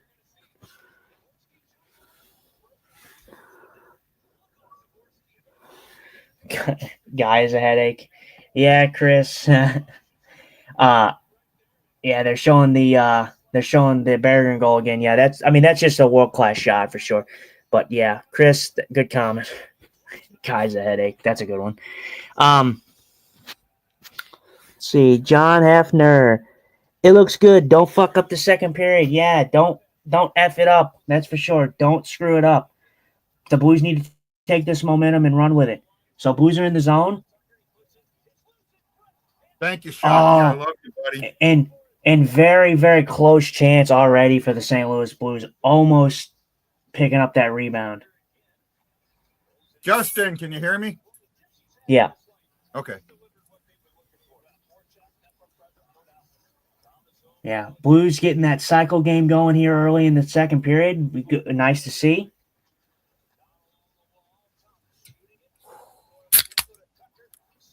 Love you, Shocky. And I think it goes to show. I think it kind of goes to show how a guy like Torchenko has come back. He's come back after his burns, and he's playing top line minutes. I mean, that's a guy in your top line. I mean, that's a guy that's usually on your fourth line, playing top line minutes for the Blues right now with Robert Thomas. It's crazy to think about that you have Torchenko playing with Robert Thomas and Bush. I was thinking about that, and I'll keep my comment to myself at the moment. The reason is it's not you. It's there before, long before you. There was a guy that used to be come on the show and comment all the time, and he called me out, blocked me or whatever, kicked me out of a group. But I had said at one point that Torchenko reminds me a little bit of Tarasenko, and he used that against me. And he's not as offensive as Tarasenko was, but he does have that sneaky speed. He does have a good shot. He doesn't use it as much, but he has it. So oh wow, that was right there. And I don't have a problem with Torchenko being on that top line. Maybe I'm an idiot, but no, I don't have a problem with it. I just thought, it was an interesting strategy. You had Robbie, because it was weird. They came back, they run with the Neighbors, and then Neighbors got. Oh, speaking of. That's an interesting play. That should. If I'm honest right here, I didn't see the initial penalty. The initial penalty was on St. Louis, but honestly, that probably should be even out, if I'm honest. Because oh man, Neighbors, what's his name? Neighbors. good looking out for somebody got cross-checked. I forget who it was, and Neighbors was right there instantly. I think it was Stenberg. They got crushed. That should be evened up. Yeah, that was Stenberg, and he was on his knee. I mean, it wasn't a hard cross check, but that should even up the penalties. I thought it was Shen that got cross-checked. No, it was Stenberg. It was Stenberg. Sorry, I just see the eye. Oh yeah, while he was on his knees. Yeah. Neighbors instantly. Okay, so the Blues are getting a power play. Out of this. Okay, yes. Oh no, I thought so the original call was a trip. That was weird. Okay. So yeah, the original call was a trip, and then the roughing at the end there. Like I said, good on Neighbors sticking up for the young kid in Stenberg. But yeah, this tripping Shen, but I think Shen actually tripped Perot. I'll take this one. Yeah, I was confused on what the initial penalty was, but I guess it was. I didn't know. I don't know. I didn't look at it all that in depth. You had said that you thought Shen was getting a penalty for the trip, that they didn't call it, but I guess they did call it, but they called it on Perot, and then Borgen should have gotten an extra penalty with the cross check. This should actually be 5-on-3. No, I was talking about. I didn't say Shin. I said I thought the Blues were getting the original penalty. I didn't say Shin because I didn't see the initial call, and then I saw the cross check, and I'm like, oh, thinking that it was a Blues penalty that was called, but it wasn't. So, but still, Blues go on the power play. Hopefully, this will be huge if they can capitalize. The Blues have come out very good in this second period so far. Yeah. Hefner asked, why are you not doing the power play? Hefner, you're lucky I'm even on the show today. You're lucky we're even doing a show. I'm not feeling that great. I'm feeling better than I was yesterday, but, just give me a break, bud. Shockey says Shin was hauled down first. Maybe I saw the replay, and the replay, it looked like the other way around, but I did see the play, and I originally thought that Shen was going to get the trip.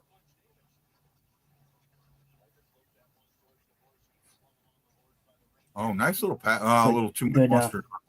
It was a nice pass. It just had too much mustard on it. Good keep by Fowler there. Blues getting some good movement. Yeah. Oh. Maybe just a second earlier, he would have had that to Dvorsky. Very good try there. Good movement for the Blues on the power play, though. Yeah, really good.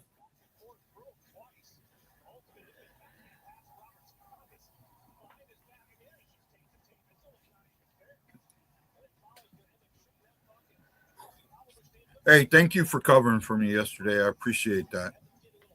Yeah, for sure.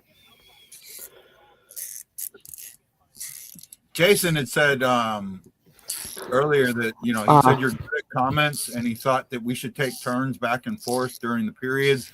Problem is, you can only have one producer, and because I've been doing this so long and I have the board and thing, it's, that's why I do the comments, because sometimes when Ashley was here, there were times she would put comments on, and I wasn't ready for that comment, and it would force things. So you can only have one producer. I had to tell her, hey, don't put comments up. Let me handle that. So that's why we do the comments the way we do them.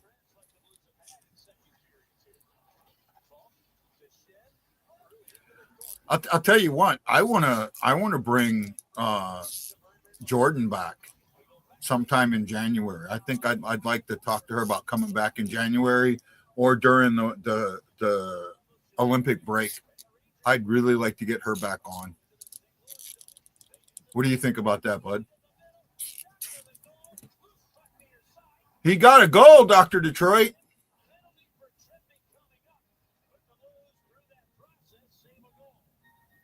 I'm so. Why are they wearing the whites tonight? Is that because the Rangers are blue?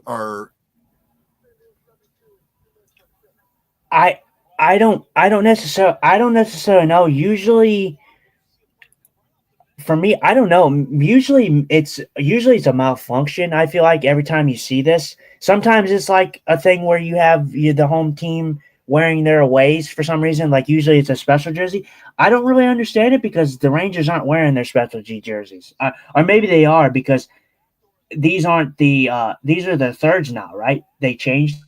Think so. Or are these the actual homes? Because I think they have the continual jerseys this year, right? So I'm not sure, to be honest, on the jersey. I think it is. I think they're wearing their third jerseys tonight. So that's why.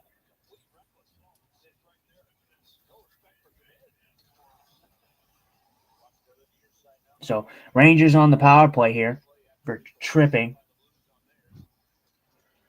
Erickson, you're probably in the minority on this one. He says, I like the whites at home. Our whites are so much better than our current homes. I miss when our third jersey was the home. That's a minority opinion. I think that's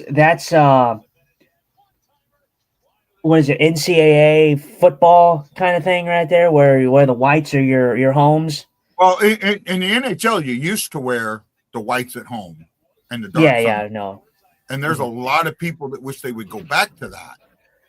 I actually like the darker, the colored jerseys at home. I do like that because it's white jersey night. Okay. Mm-hmm. Yeah. And I like the white jersey. I can understand why people like. For me, I just like the fact that you have the more vibrant, darker color at home. I think it. I just don't think that they should go back to the old way of it, where you like you say your home. Your eyes themselves are drawn to color, right? So when you're, that was close. Good block. Good save, Bennington. When you're at home, you want your fans' eyes on you, not on the other team. And I like this perspective of having your eyes on the home team, not the away team. Because even now, I'm looking at this power play that the Rangers are on, and my eyes are focusing on the Rangers, not the Blues. And I mean, that could be a psychological thing, or maybe I'm an idiot. I don't know, but Mike, I'm going to have to get up there with you sometime. I would love to go to like an Army college hockey game or a Navy college hockey game. I really would. Tie game. Second period woes happen. I want to see a game where both teams wear their homes. Blues and Blackhawks would be great in blue and red on the ice. They have done that before.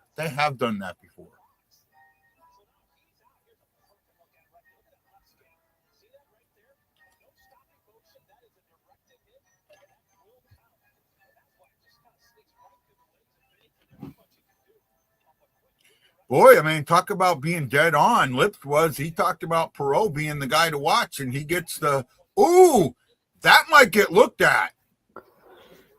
No, it's not. It was he just threw the puck to the net. It's not a kicking motion. I think it's just deflected.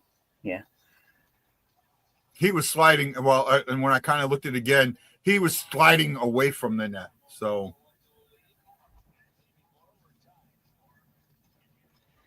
Very, that's a very, like, you see the skate deflection. That's a rare one. Very rarely will you see a player like that get that type of deflection at that type of speed. Yeah. Because usually you see the player sit on the back door. Gabe Perreault's coming in with speed, driving the net, and then he gets the deflect and just completely just in one motion. Usually it deflects and then goes completely the opposite way. Bennington didn't have a chance. Bennington's played good so far up to this. Shots are 6-3 this period. Yeah, with the way that puck went in, there's no way that he could have expected a deflection like that.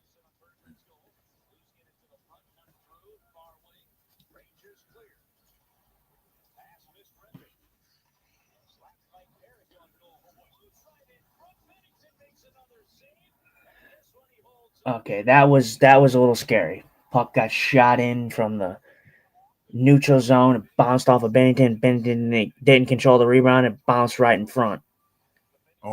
You're about 5 seconds ahead of me. I just saw it. I'm gonna try and see if I can bump up, but it looks like I'm live. No, I might have been a little behind. Now I'm live. Okay. I'm on a commercial break. Well, yeah, I mean Chris, that was definitely. I mean, it definitely wasn't a kicking motion. That's for sure. I mean, I've seen a lot of egregious kicking motions. So.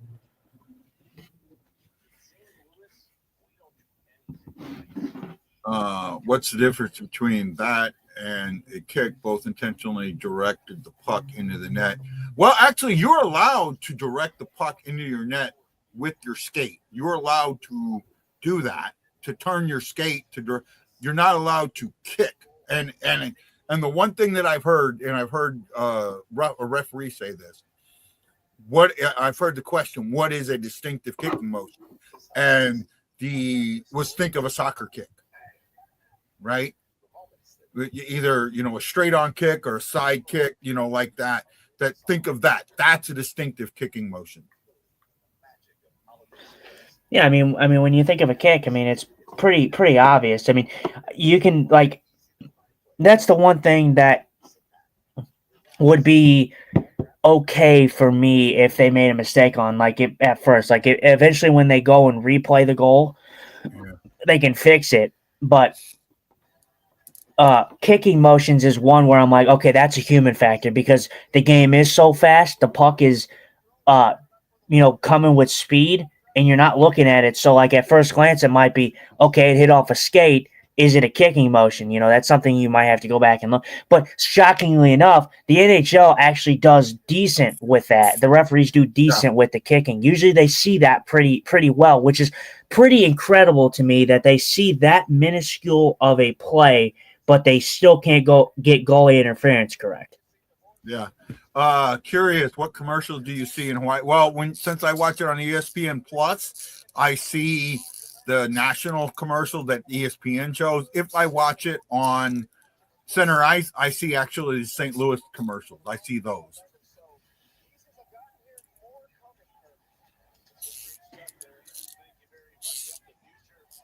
I won't lie. I'm sorry. Stephen Glass just brought up a good point. He says kicking motion is very subjective. You can kick the puck with the side. If you turn your skate and you move your foot in the direction of the net, that's considered a kicking motion. Right? So there's a difference between directing the puck and forcing the puck. That in that case, you can see he was doing a hockey stop and it went off. He was not intentionally trying to get he was doing the stop before. I get what you're saying, Chris, but at the same time, it's been a thing in Asia. Like I said, the referees have done a pretty good job of doing that. But like I said, they could do that and they can get that pretty well and find that in minuscule time, but they can't find out and figure out the simplest of stuff. Yeah, no, I see what you're saying, Chris. I don't have a problem with if you're doing that, you're saying it can never. The problem with that is if you say that you can't direct it in with your skate, then you can say that you can't direct it in with your body either. Okay, so here we go. The Blues, the two teams who have not taken any penalties in the first period are all of a sudden taking penalties in the second period.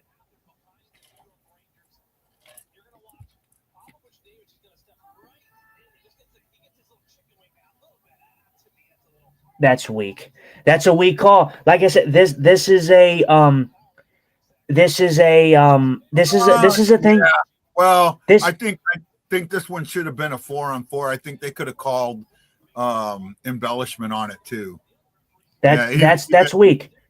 And that's what I'm saying. The Blues, who have been so disciplined, these two teams didn't take a penalty in the first period. Very clean game. This game has still been very clean. That should not have been called. So Chris, if someone shoots the puck and it hits your head and goes in, that's legal. If someone hits your hand and it goes in, that's legal. But you cannot use your head to direct it in, and you can't slap it in with your hand unless it's into your own net. So that would be, to me, the same as directing it in with your skate. That's the way I look at it, bud.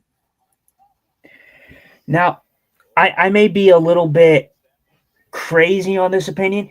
Now, if I was a guy, like, just thinking about it, like, honestly, if there was one thing that I was like, okay, like, they could allow kicking, fine.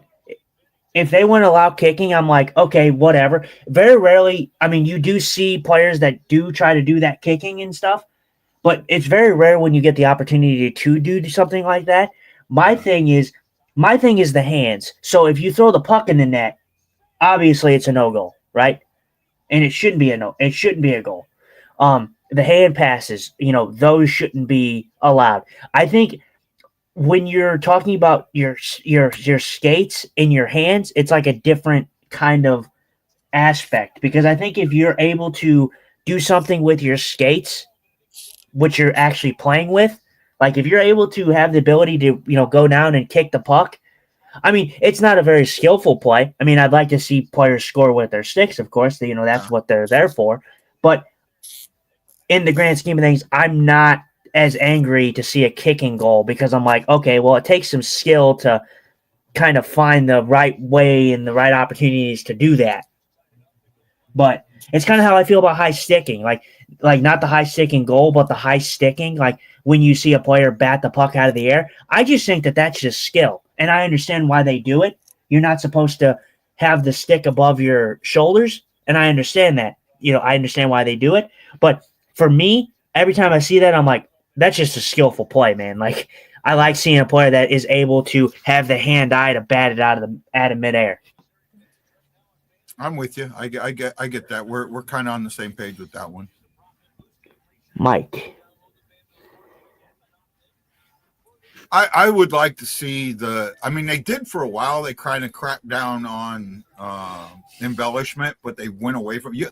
Like, I haven't seen a bunch of embellishment penalties this year. I don't think there's been an embellishment penalty on or against the Blues this season. And I would really like to see the NHL get back to focusing on that. the last person, it might have been this season, but might have been last season. But the last person to take an embellishment was Sundqvist. Yeah, that was last season. So yeah, the Blues don't see. Then that's the one thing people have this, theory, and I know other fans just talk out their ass sometimes, but they have this theory that the Blues are a diving team. The Blues very rarely. I mean, there's a few times where you'll see it where they will throw a dive out there, but the Blues are not egregious with it. They're usually, like, we've seen some ridiculous stuff when it comes to embellishment.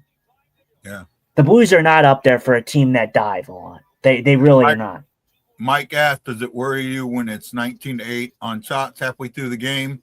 Not when the score is 1-1, no.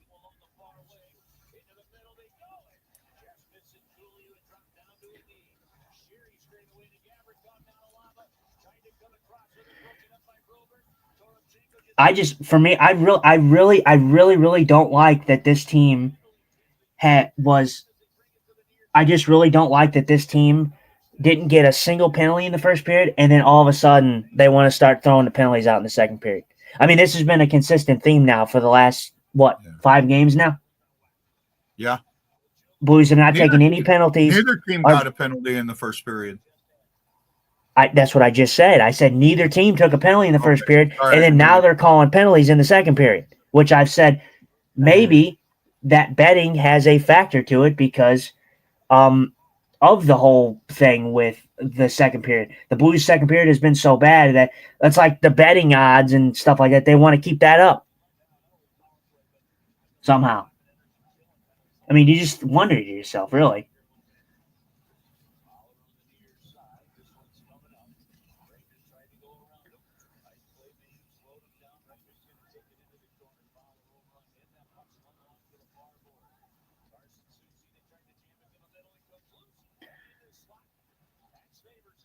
Good stick by Neighbors on that one.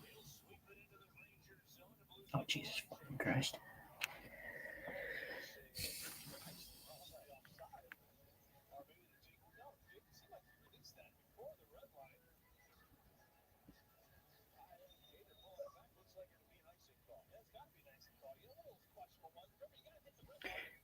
Definitely a questionable icing call. Definitely shouldn't have been icing. Past the red line. Definitely shouldn't have been icing, but, we'll just ignore that because the referees are able to make bad calls in the second period, clearly. So, again, you can complain about the shots all you want. It doesn't matter if the game is tied.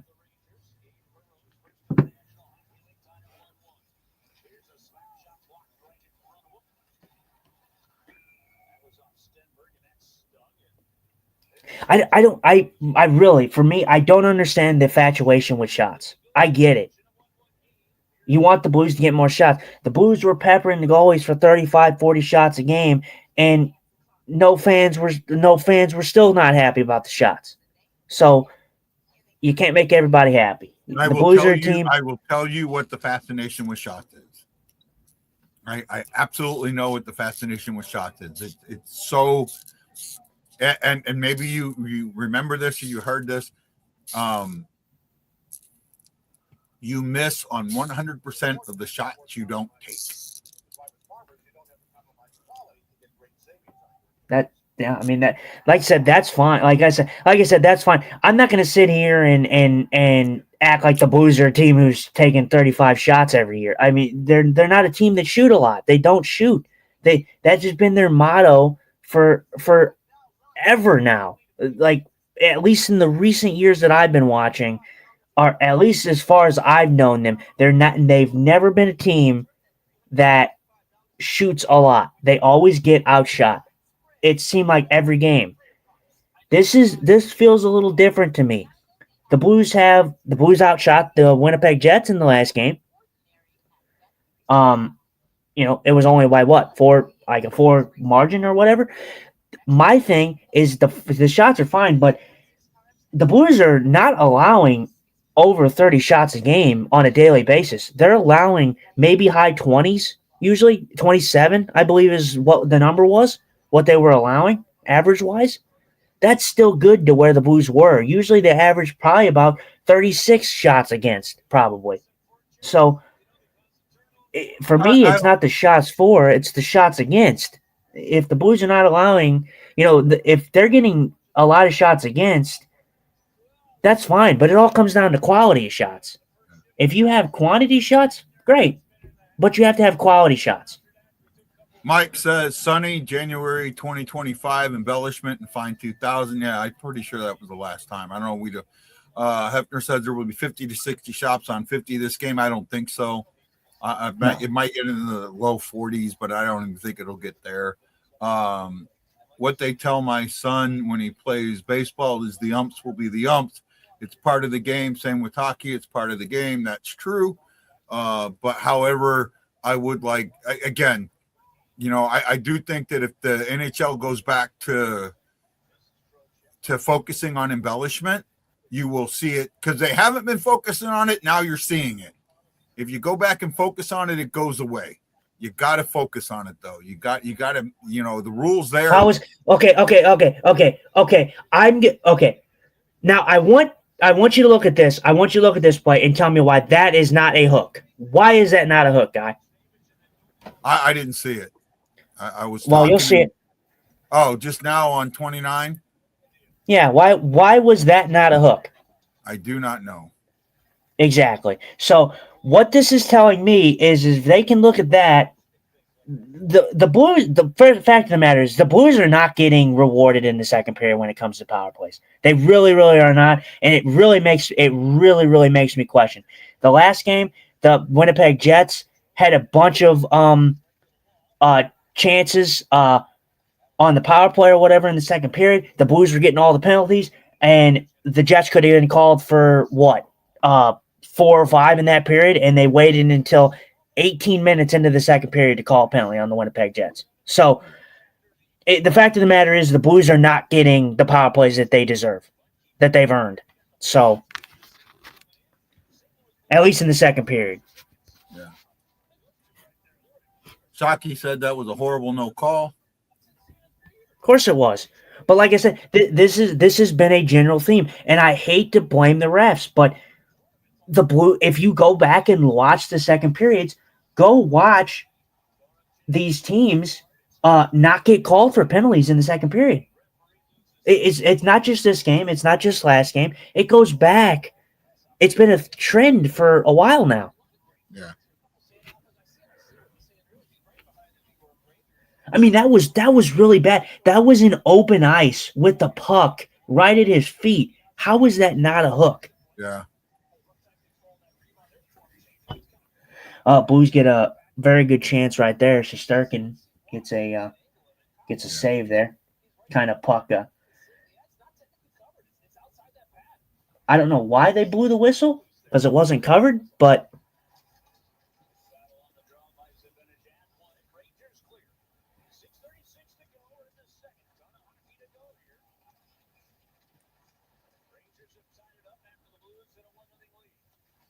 Oh, it kind of looks like it's covered. It's not covered, but it looked like it was covered. It was under the skate. Mm-hmm. So I understand the whistle on that one. Not saying it's right, saying I understand it.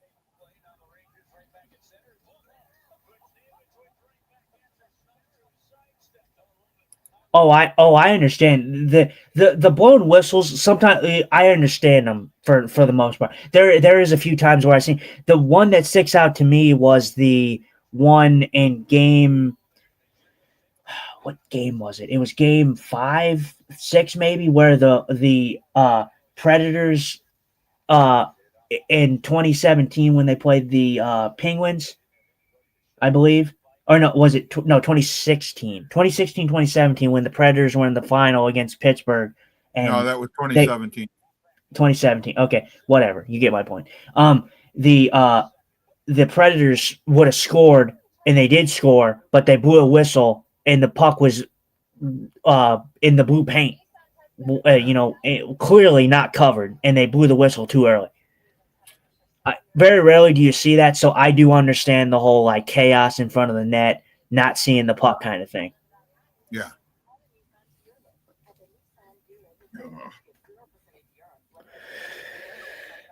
Oh man.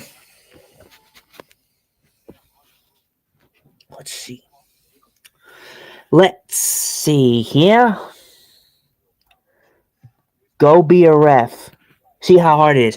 Steve, you don't have to tell me to go be a ref, man. I see it with my own eyes. I'm legally blind, and I can referee better than these referees can. Because you know what?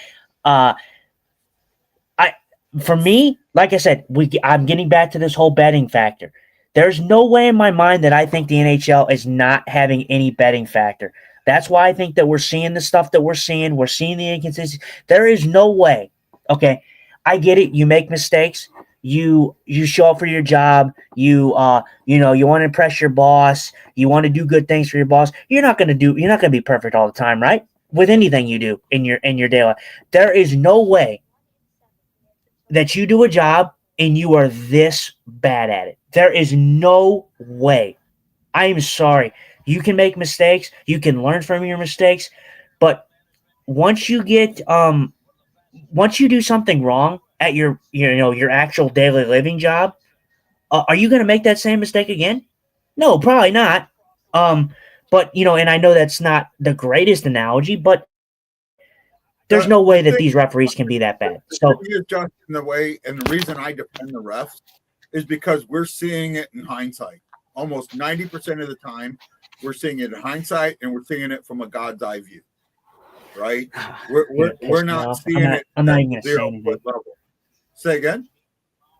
No, I'm not talking about you.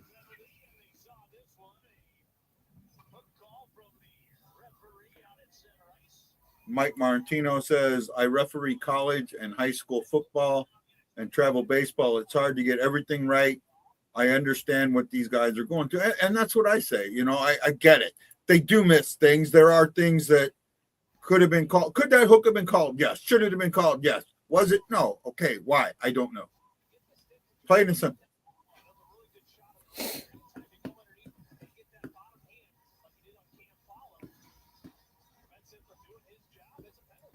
Well, there we go. We're going on the power play, and the guy got called for hooking.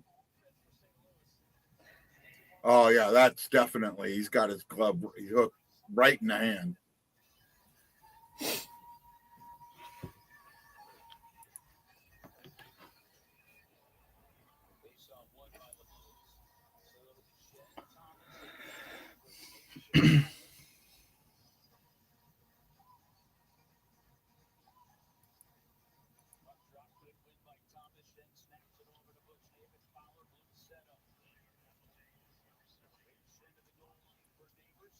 Shockey says dude was yanked off his feet. I don't know.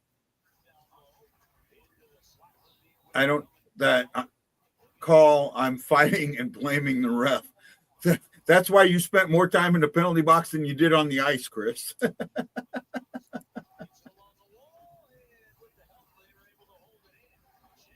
Chris is the Snoopy commercial. I'm going to do it again in 2 minutes.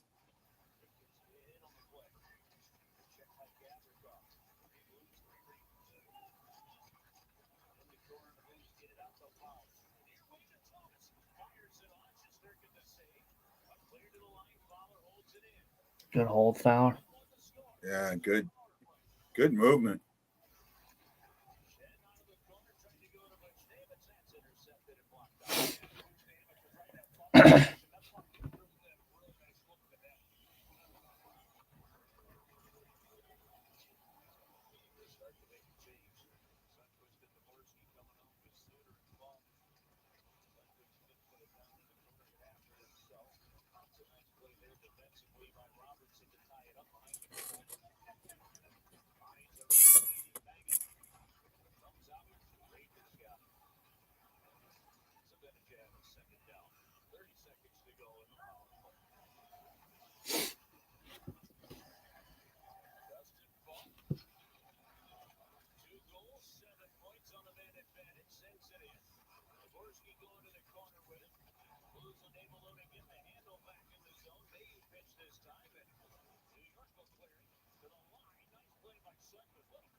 Good play by Sundqvist there to hold that in.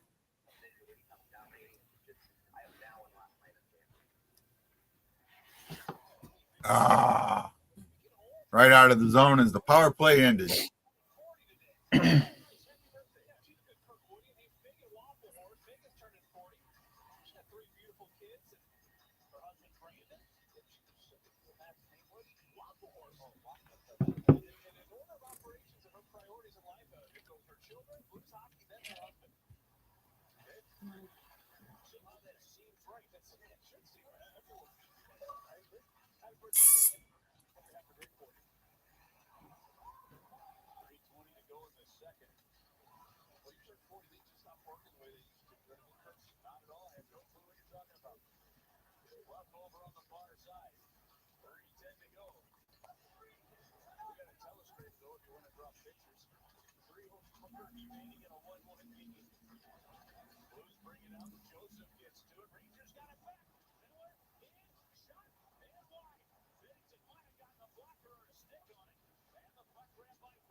Good save by Bennington there if he did get it on there.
Even though they've given up a goal, I think this is still a good period for the Blues.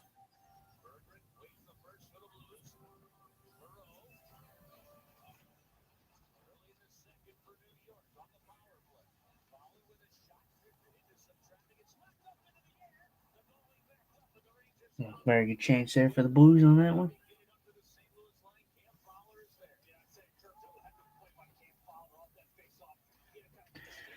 Shots though, man. I'm not happy. Need to see 30 shots on that last 2 minutes here. Say again? I said I'm not happy. The Blues need to have 30 shots in this game. They're going to have 30 shots? I said I'm not happy. They should have 30 shots in this game. Okay, sorry. Such a simplistic simplistic thinking style there.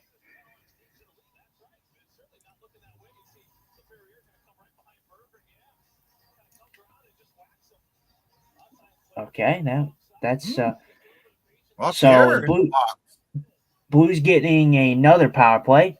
Still pretty weak.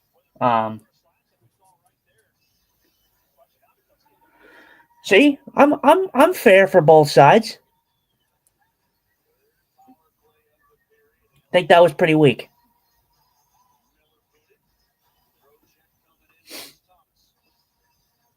But then again, I don't referee, so I guess I don't have an opinion.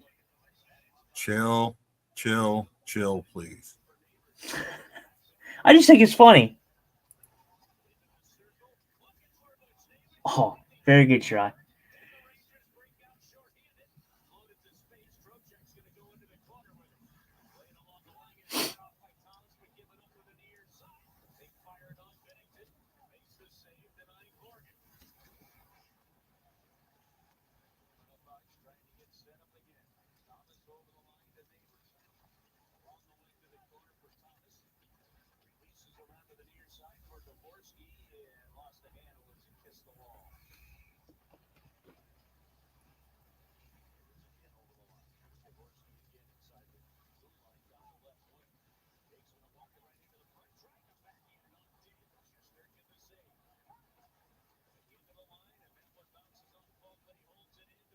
Great hold by Falk. Oh.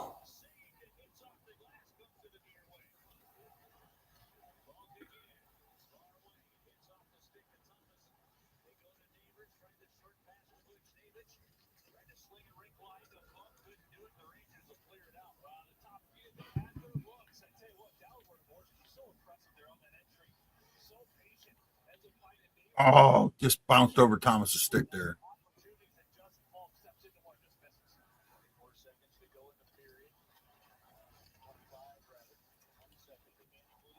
Oh my God, good try, man. Just missed.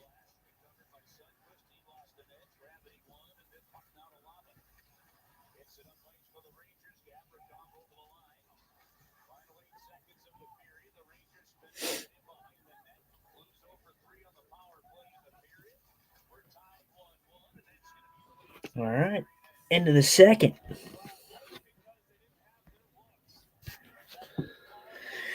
Into the second. Dance? I'm sorry? Yeah. No, John Hefner told me to dance. Yeah. I might start. I might have to.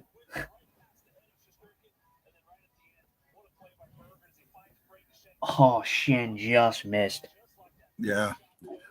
Good period though. I mean, I know they gave up a goal, but I still think it was a solid period by the Blues. Penalties came late. They had a couple. They were 0 for 3 on the power play, but you know what? They had chances, and they're trying to make it work.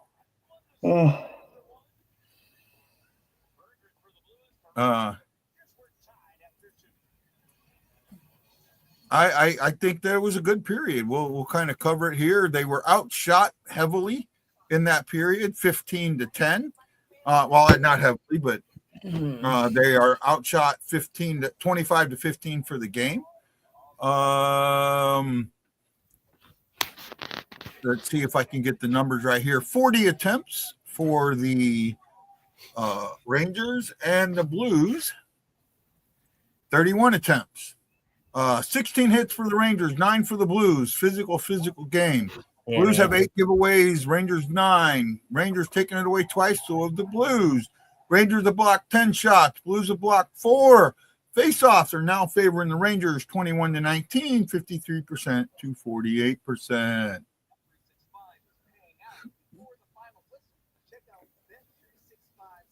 Jason Nichols, Jason, you're just trying to stroke the dragon here. Guy Vincent, I don't know how to express this enough. Shots. Yeah, you need them shots, baby. Yep, need them shots, baby. Right. Telling you. Like I said, there's no way you look at this game and you're telling me that just because the Blues have 15 shots that they haven't deserved to possibly pot a few more in this game. I mean, they've had a lot of good chances. They've had a lot of good quality chances, yes. So it's, again, I stress, it's not about quantity, it's about quality. So, yeah. Ryan Green. Well, what's the damage? It's 1-1, buddy.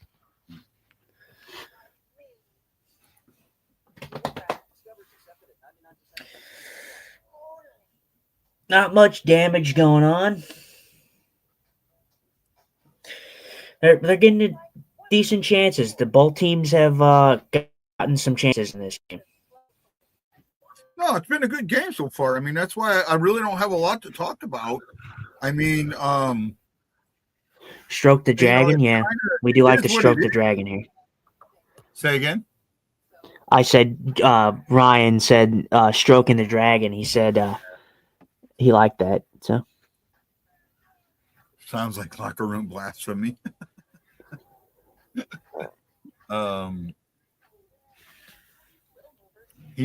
Jason says, I want shots because of their goal. But here's the thing, Jason. You can sit at the blue line and fire shots all day long. You know, you can have 20, you can have 100 shots on net, but if you're not taking good, solid quality shots and you're taking them right into the vest, it doesn't matter how many shots you put on net. Right? Exactly my point. But right. And that's why I kind of, you know, and you, Jason, you may not have heard what we were talking about, but when the thing about shots came up earlier, Justin kind of went off, and he also went off on the refs and upset some people. But you know, that's what it is. I try not to upset. We don't want people upset, but if you are, there's nothing we can do about it. You know, that's kind of what the show is. We do the best we can. Shots equal rebounds and tips. I understand quality. Shots do not always. A quality shot is what equals a rebound and tips, not just taking shots. So there's the difference there.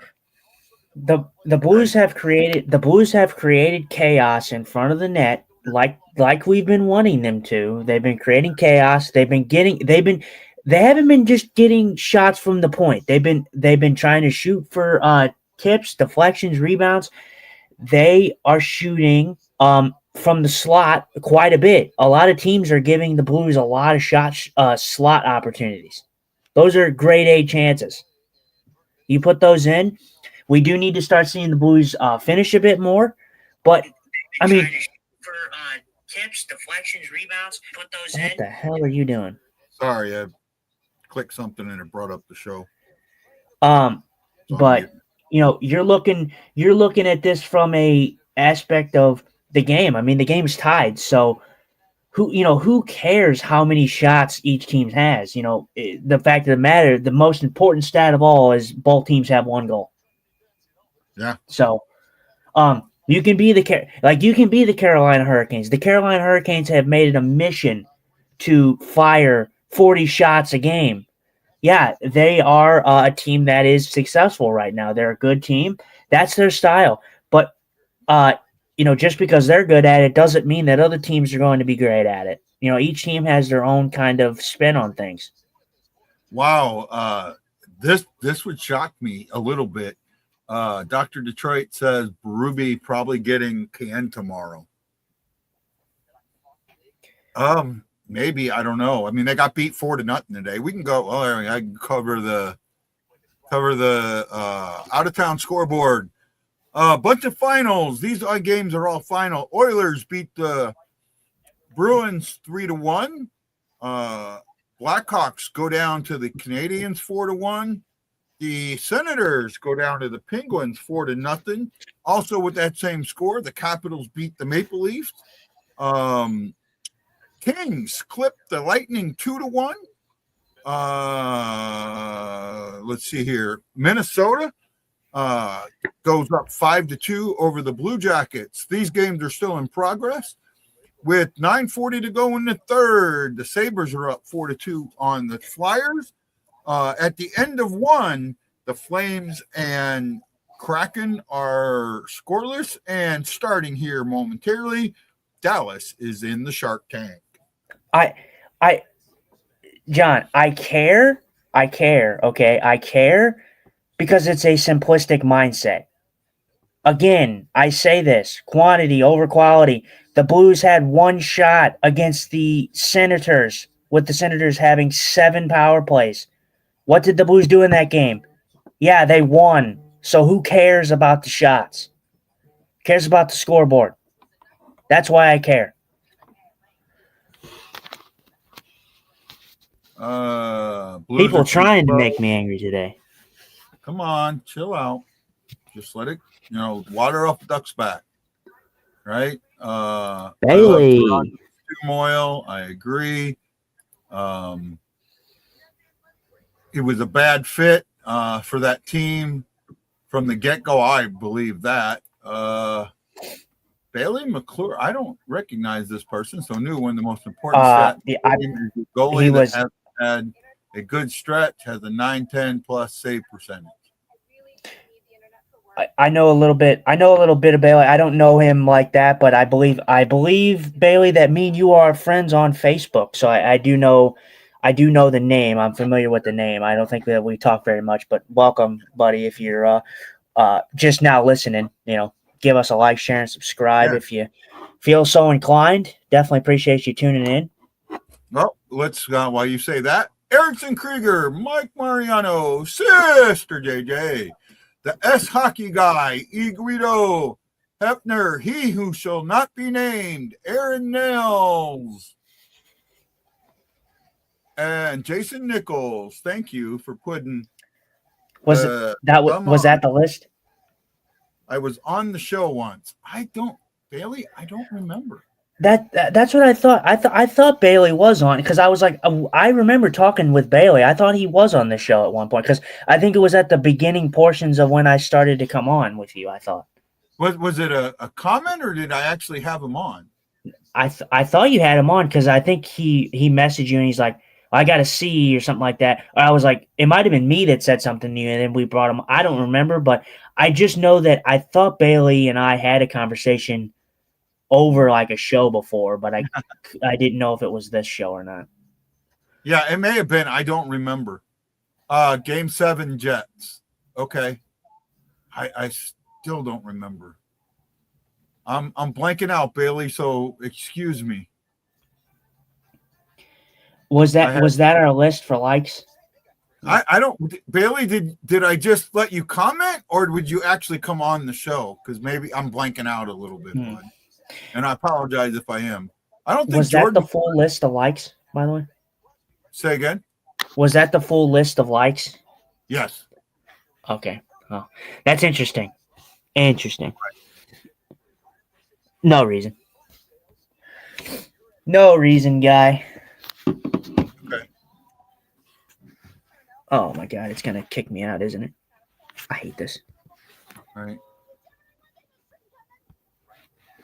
Why is this doing this? Oh, there we go. Okay. That was weird.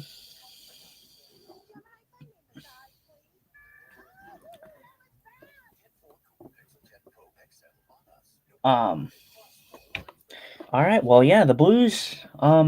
Still a good period from a. We're at a commercial break, so that's why I'm not saying anything. Yeah, no, Blues.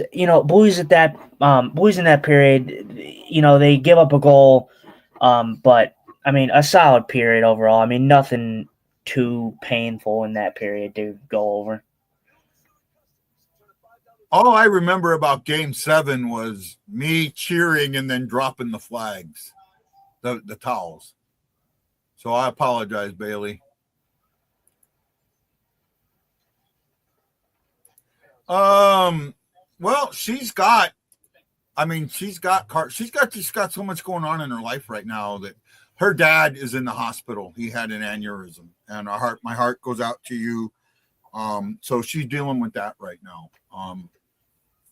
I hope that she's fine. We miss her. She's a good friend. But she unfortunately she just can't be on all the time. That's why Justin kind of took her place. Any news on the Whites? It's a day where they decided to use the Whites, right? No, you're good. You're good, E. I'm not saying that because of that.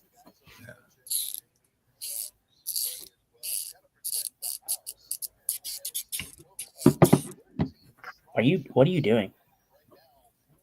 I got a little, I guess my fidget spinner. Oh, it sounded like a zipper. Yeah, no, it's a clip. Oh, okay. And my mic is picking it up. The mic I have is very sensitive. Mm-hmm. Right. Like it'll pick up somebody walking out here in front of the window.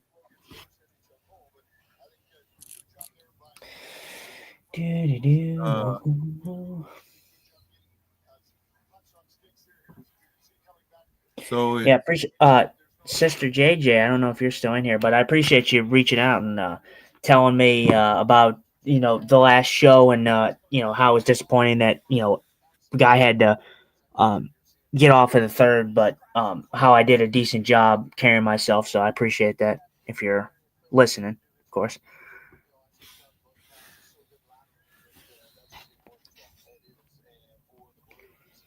I watched that reaction in StreamYard and knew it was bad.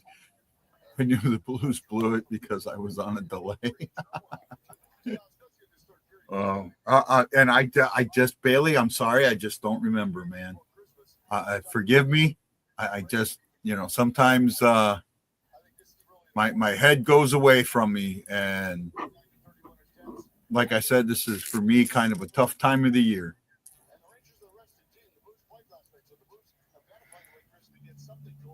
I mean, and that's a good point too. We're talking about the Blues in this game. They're showing the stats. The Blues have more ozone possession in this game, and by a minute. Obviously, they've had the power plays, of course, but this is a team and the Rangers that also didn't play last night. The Blues played last night. Rangers are rested. They should be the faster team in this game.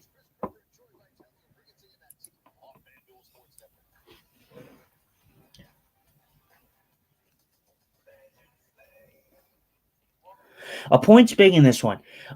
You want to win. You need 2 points. You want to continue to build off of this momentum. But again, I say this: it is not a division game. It's not a conference game. It is a West Coast versus East Coast, Eastern Conference matchup. So your goal should be at least to get points some way.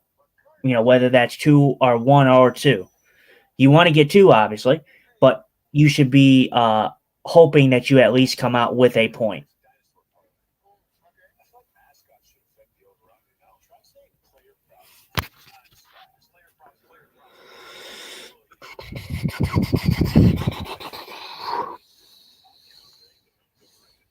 Well, I appreciate it.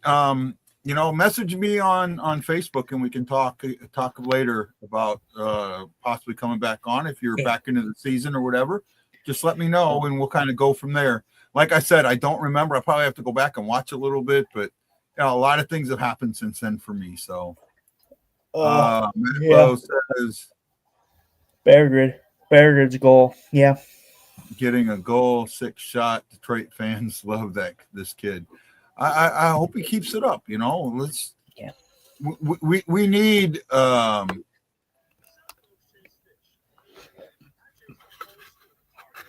He's fun out there to watch, I will say. Right. Hopefully he continues to play well. Like I said, I think the new change of scenery is going to do him some well. It's going to play dividends for the Blues here for a minute because you get the new team bump, new coach bump. But he's a blue-collar guy from what I'm seeing. So if he continues, maybe this is going to be good in the long run for the Blues and Berggren. Berggren. It's pronounced Berggren. Interesting name. It's badass. Well, thank you for helping me out there, Ryan. Jackass. Yeah. Well, I say it, but I didn't want to. I'm not correcting him or nothing. I mean, he's close. I mean, it's not too bad. It's Berggren. That's, it sounds like it's kind of, if you look at it at a quick glance, it's not exactly the same, but I can see how some people could be like, oh, it's Bergeron, but not really. But I messed names up. That's kind of the charm of me, I guess. Berggren, yeah, Berggren. I think it's Jonathan Berggren. So, Bailey. I see that. I posted it. Don't get me wrong. I'm still having fun watching the close game, but the blow games kind of lose me. Yeah. Some of those games are hard to watch, and sometimes doing the show is very hard, but we do the best we can. That's the thing, though. These types of games are rare. Like the Blues are struggling to finish goals and put the puck in the net at like consistent clips. So you're seeing a lot of low games, but then again, I want to play devil's advocate because what was the negativity and the criticism about this team? What was the criticism? The first criticism that we talked about. The Blues can't what? They can't close out games. What have they done? They've closed out a lot of close games here in recent stretches. So you're getting what you wanted. So there should really be no complaints on that front about closing games out because they've shown that they are able to do it. They've been more consistent at it. They were bad at it in the beginning, but have picked it up. Stephen Glass says we have learned to accept Guy not saying right names right. That's just Guy. Pretty much. But that's okay. That's okay. They're not easy names, man. I'm telling you, there's some hard ones. Yep. I will say the Snuggerud one still gets me because I feel like the Snuggerud one's pretty easy, if I'm honest. But I see how you see it because you usually say Snugard. Snugard is what you say. Yeah, Snugard, but it's Snuggerud. Yeah, I know. Snuggerud, but see, that's pretty tame. But like, there's so many names in the NHL that are just so hard to pronounce, especially if you're not looking at the correct pronunciation. Yeah, when Berube first came to the Blues, I called him Booberry. Booberry. I went and bought, like, it was around October or whatever. I went and bought a box of Blueberry cereal, and I had that Blueberries. Yeah, I had that box in the house for a long time.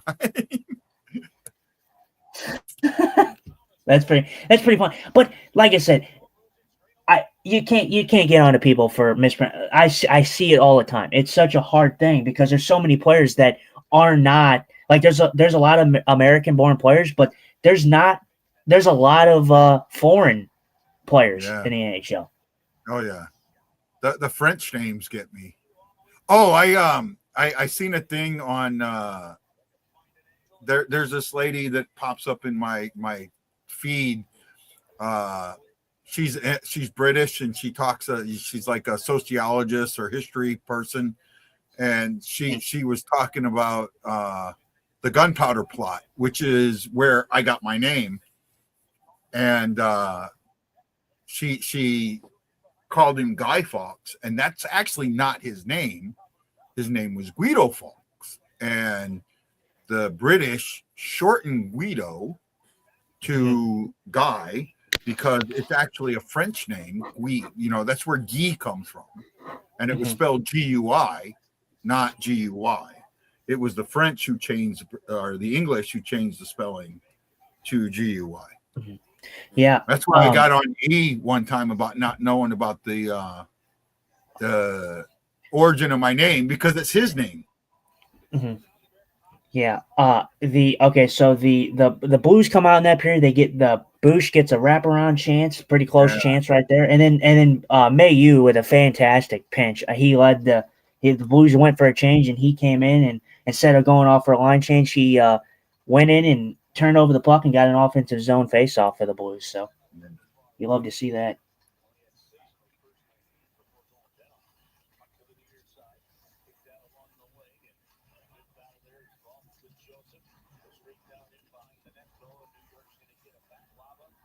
I'm feeling the aggressiveness in this period so far for the Blues. They're being aggressive. Yeah. They're not being passive.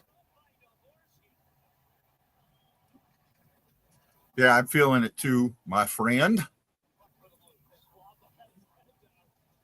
Dvorsky lays a big body, I believe, on I don't know his first name, but Laba, I believe, is how you pronounce his last name.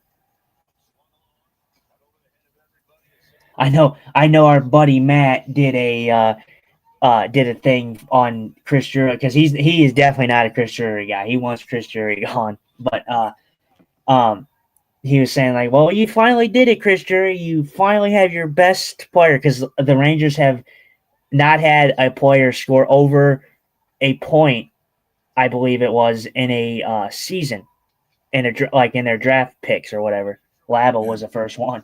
Oh, Lafayette? You mean Lafayette? No, Laba was the first. He did it like a few games ago, I think. You'd have to watch I don't know if he posted a video on it or if he posted just a story on it, but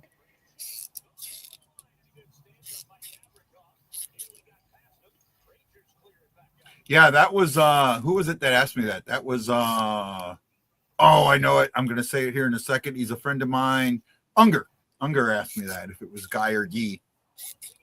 Actually, I've had a couple of people ask me that. Oh, how is that not a penalty? He got an elbow right to the face when he had the puck.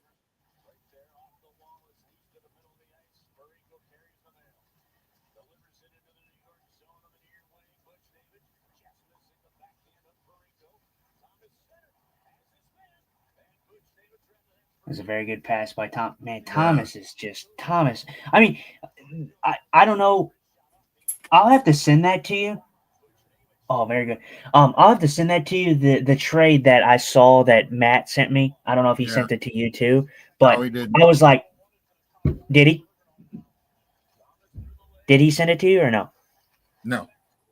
Okay, I'll have to send it to you. I looked at it and I'm like, it was like a 2 for like 5 trade, but I'm like, no, I'm not trading Robert. It had Robert Thomas and Parayko for like a bunch of Montreal Canadian prospects, but it was just a bunch of like filler pretty much. There was no big noticeable name in there. Wow, Dvorsky absolutely lit up Lava right there. He not even looking. Oh my goodness, he absolutely laid him out.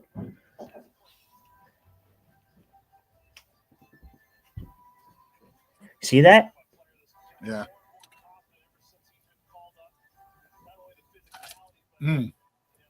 Oh yeah. Shoulder to chest. Yeah, he got him good. That was definitely a good hit. Yeah. I sent some urgency from the Blues here. Yeah, it feels like it. And it's nice to see that in a while. There's definitely urgency. I mean, like Guy just said, you see it because you see first of all, like I just told you, the Rangers didn't play last night. The Blues played last night. The Rangers should be the fresher team right now, and they don't look it. They look like the slower team right now.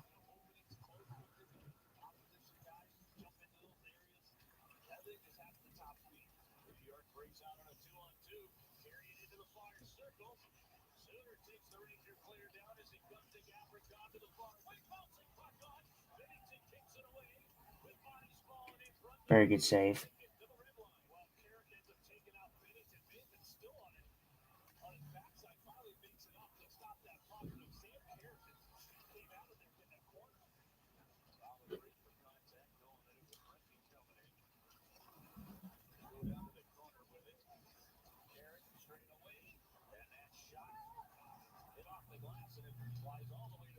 Damn, what a...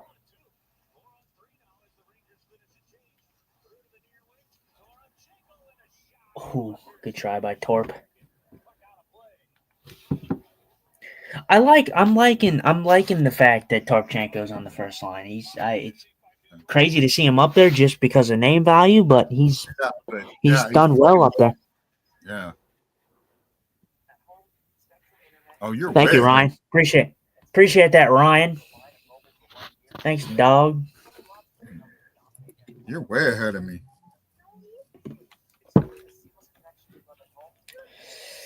Yeah, I know. I bring the raw emotion.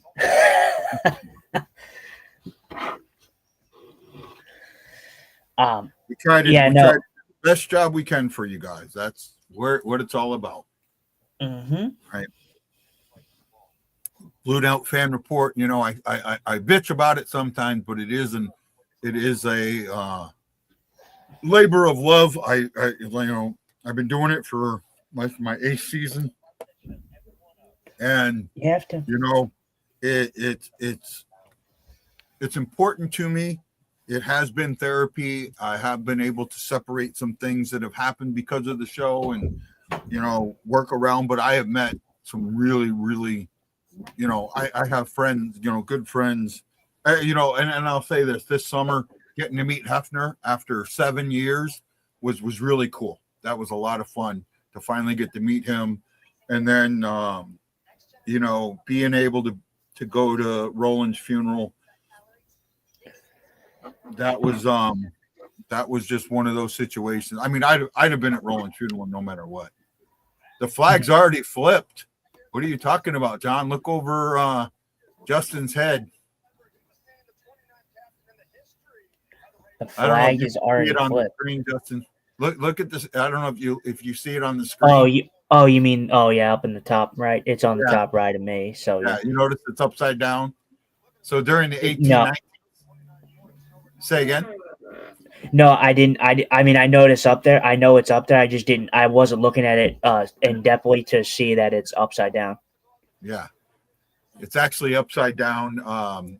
In international, an upside down flag means a sign of distress. So in 2018-19, I took a picture of the flag and flipped it upside down and put it on the show as a sign of the Blues being in distress. And I didn't flip it back until they won the cup. Mm-hmm. Yeah.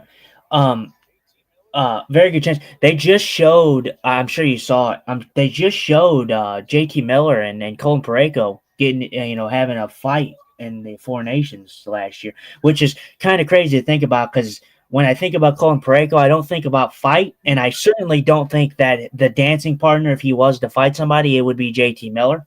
But if they get into a playoff spot, I'll flip it back. If they win more than 3 games, I'll flip it back. Yari left the game with an injury. Oh, wow, I didn't know that. Torpo is just adding some grit and puck retrieval to a line of playmakers and puck handling. Thomas and Blue stump and let the dog Torpo loose to retrieve. That's not a bad point. Oh, wow, it looks like the Blues have Berggren. Oh, my God. It looks like they moved Berggren up to the top line with Thomas. Oh, early. Yeah, Thomas, you know what? They've had a lot of good chances. A line shift. There might have been a line change. Oh, no? Yeah, because he's going back. Ryan Green says, I hope to meet you someday, guy. I think it would Well, I'm still thinking about trying to, fly into LA and rent a car from there and do my trip from that point. I mean, it'd be a much bigger trip. I have friends that, I have a daughter that lives in LA. I have one that lives in San Francisco. So it's possible if I come out there for a day or two before I take my big trip and do some fishing on the way in. Oh, I thought that went in. Yeah, Robert Thomas batted that puck backwards from midair.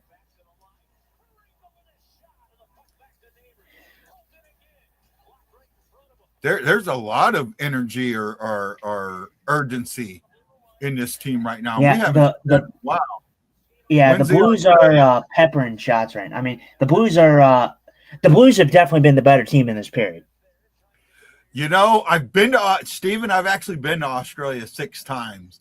And I'll say this if I was going back to Australia, I will make sure I am divorced before I ever go back to Australia, because all I do is I will get myself in trouble in Australia. So,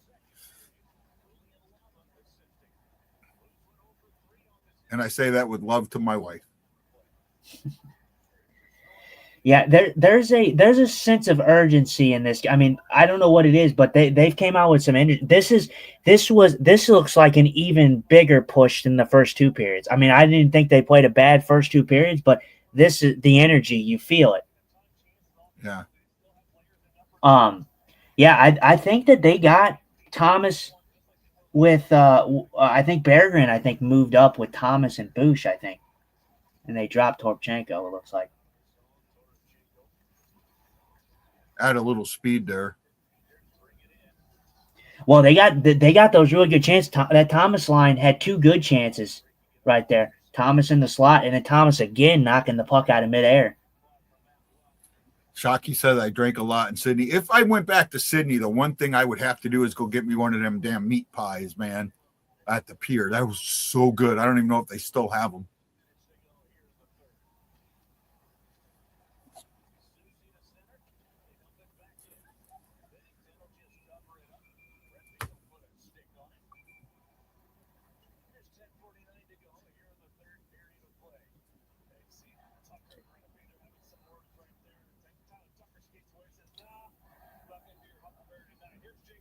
Wow, man, what a play by Jake Neighbors to get back in the back check and then lift that guy's stick. And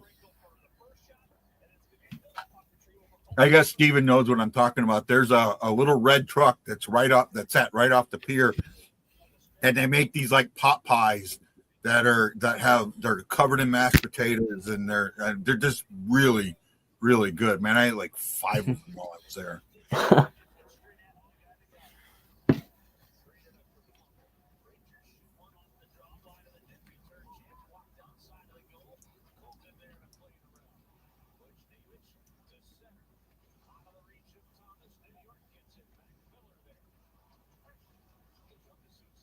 Yeah, you're right. You did join them.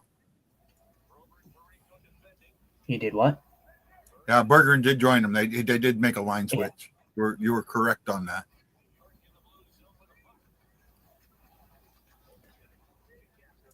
I like that though. Rewarding the young man for playing good game. Good play. I mean, and Thomas has got. You're talking about him, because Berggren kind of has that sneaky speed. He's kind of small. Thomas with his passing ability, who knows what that could do for Berggren. Yeah. I mean, like you said, they connected almost twice on that last shift that they had. Well, not only that, you look at the goal he scored. That was a goal scorer's goal. That wasn't, just throwing it at the net. That was a goal scorer's goal. Shockey said that's pretty much all I ate. The place was right below King's Cross. So you go to King's Cross and have your fun, get drunk, and then go down and eat that before you went to the ship. I'm listening while doing a Christmas project. Well, I hope you get me a good Christmas present, Ryan. Great block by Stenberg, man.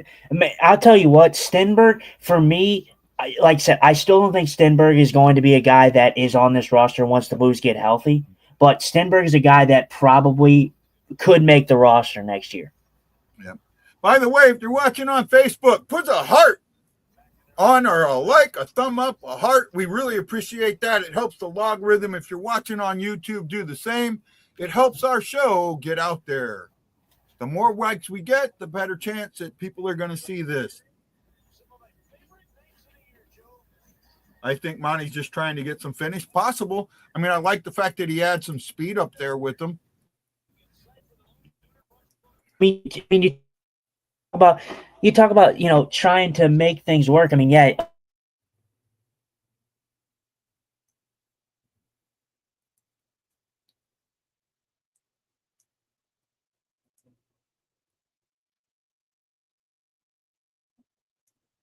He froze for a second. He'll come back. I,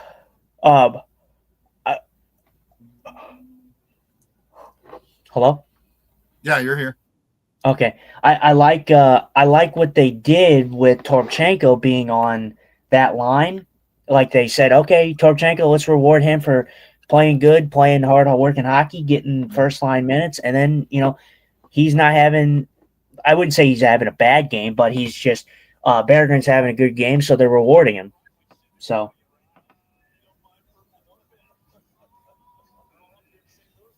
I know I've had elephant. I haven't had dog. I think I've had monkey, and I've had elephant. Well, I said elephant. Monkey. What else have I had that's weird? I had elephant in Egypt.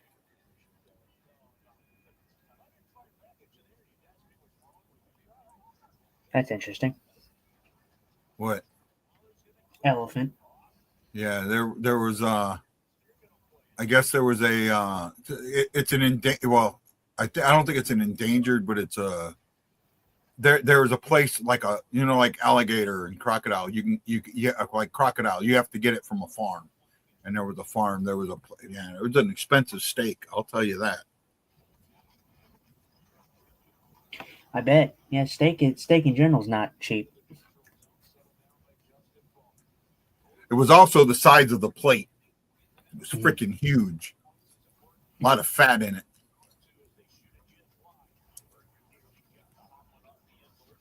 Oh! Wow, man. That snake bit. Oh, Boosh. Yeah, this is snake bit. Yeah, the amount of chances that the Blues are getting, it's crazy that they're just not putting more pucks in the net. No, I had fried. I didn't have crocodile steak. I had fried crocodile. I went on a jumping crocodile thing, and they had a farm where they got stuff from. It was a little tough to chew. The elephant was a little tough to chew. It was steak was like that thick. I know you can't really see, but I mean it was like 1.5 inches, almost 2 inches thick. Yeah, I can see it had like this layer on, like the they removed the skin, but it still felt like it had this layer of thick skin on it. Mm-hmm. I had to have a really sharp knife to cut it. And originally they bring it out almost rare, right? I mean, rare.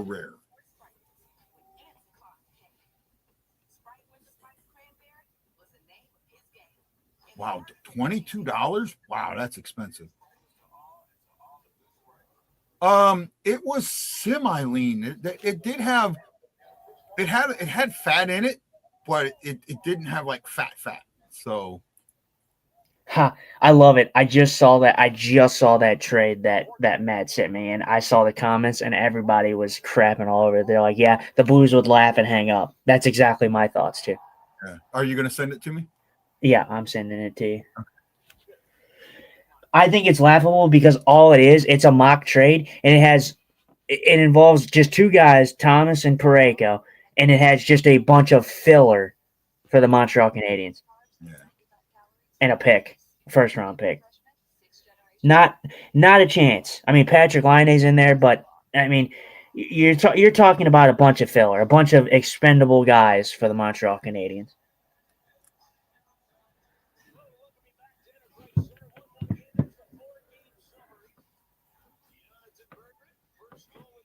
Okay, so that was Gabe Perreault's first NHL goal.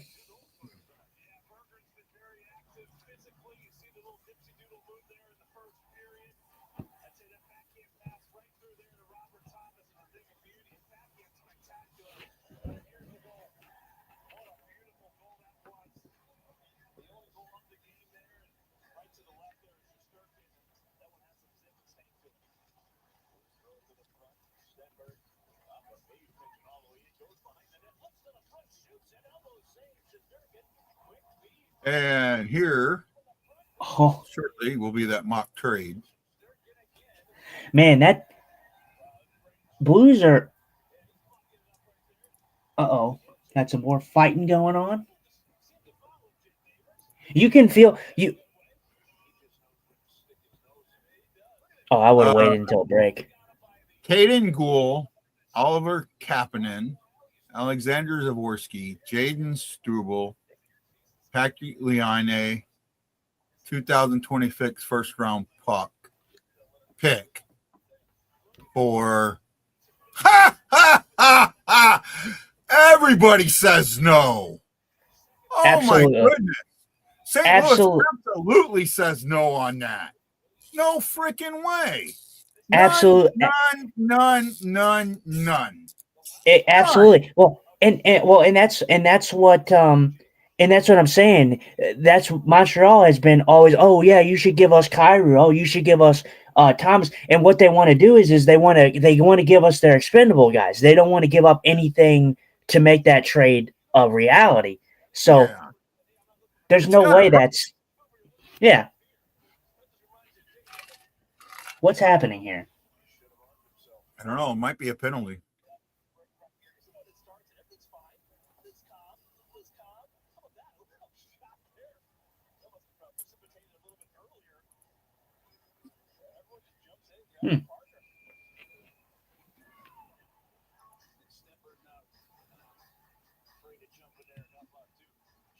Shots. We were complaining about shots. They were 26 to 15 or 25 to 15. They're now 26 to 4.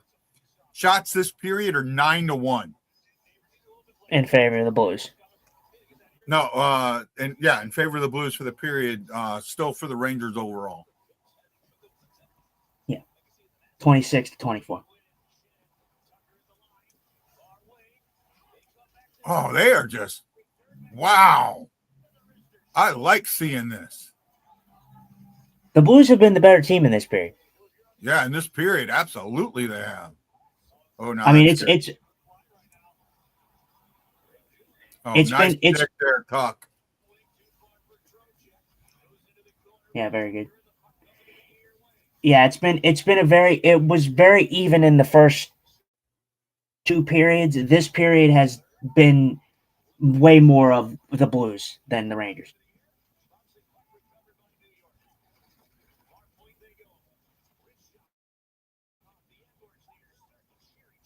Which worries me because I feel like we might just be getting a lucky bounce on happening here soon.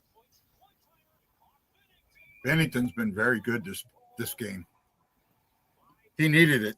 He absolutely needed it. This is who scores next wins. That's for sure. Yeah, that's one of them. That's one of them trade Scandella for a bag of pucks and use sticks. Our bag. Yeah, no, you absolutely say no to that trade. There's no way that yeah, I mean you're first of all Kyrou that's a different thing. You're trading Robert Thomas, although Kyrou is a great player, Robert Thomas is your star guy. He's your best player on the team. You are not giving up Robert Thomas without getting a noticeable return back. Yeah. Like I want Suzuki, bare minimum. Yeah, it would. Trade. Yeah, you would have to. If you're Montreal, you'd have to give us like Nick Suzuki. Because they're not getting rid of Caulfield. So you'd have to get rid of Suzuki. I'd want Caulfield. I'd want XI, Wi-Fi, right? Those are the type of guys that I'd want in that trade to even like talk about it. But I'm not trading Parayko and Thomas. That's freaking stupid. Yeah, especially for like I said, just expendable guys on Montreal. Hey, I gotta pee. I'll be right back. Okay. All right.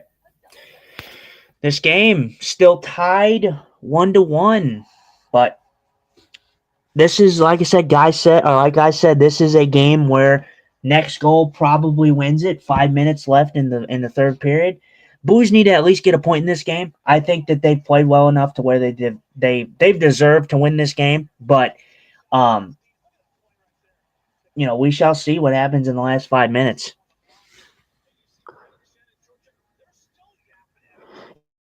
Yeah, shots are almost tied. That's exactly why I didn't make too much of a hassle out of it, John. Is why I did that, because shots don't matter. The Rangers have had shots in this game, but I can't say that they've had as many grade A chances as the Blues have.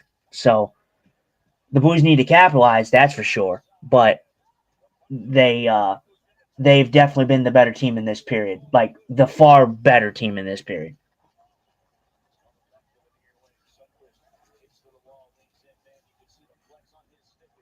Great play there.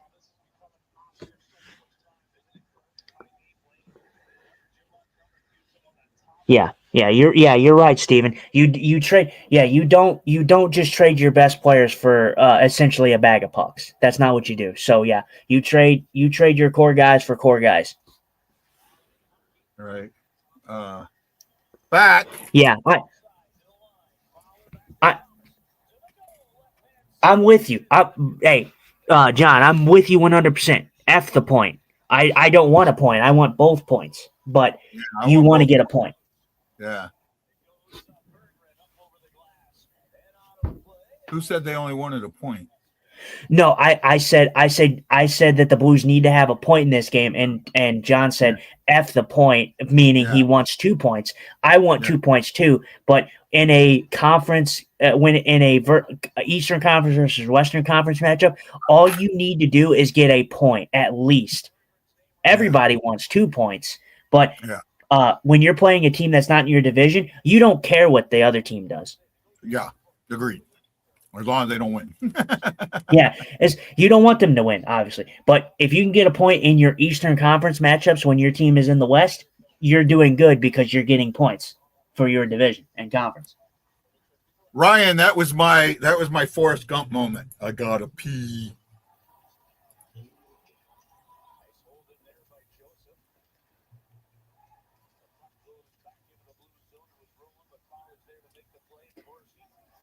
This is an urgency we haven't seen from this team most of the season. Uh-oh. Good recovery. At least for a second.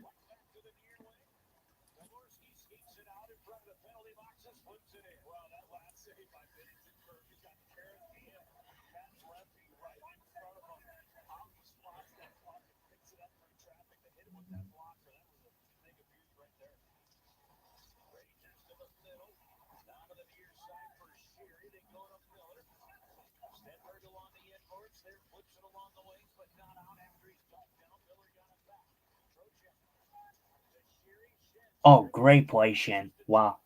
Great stick. Oh.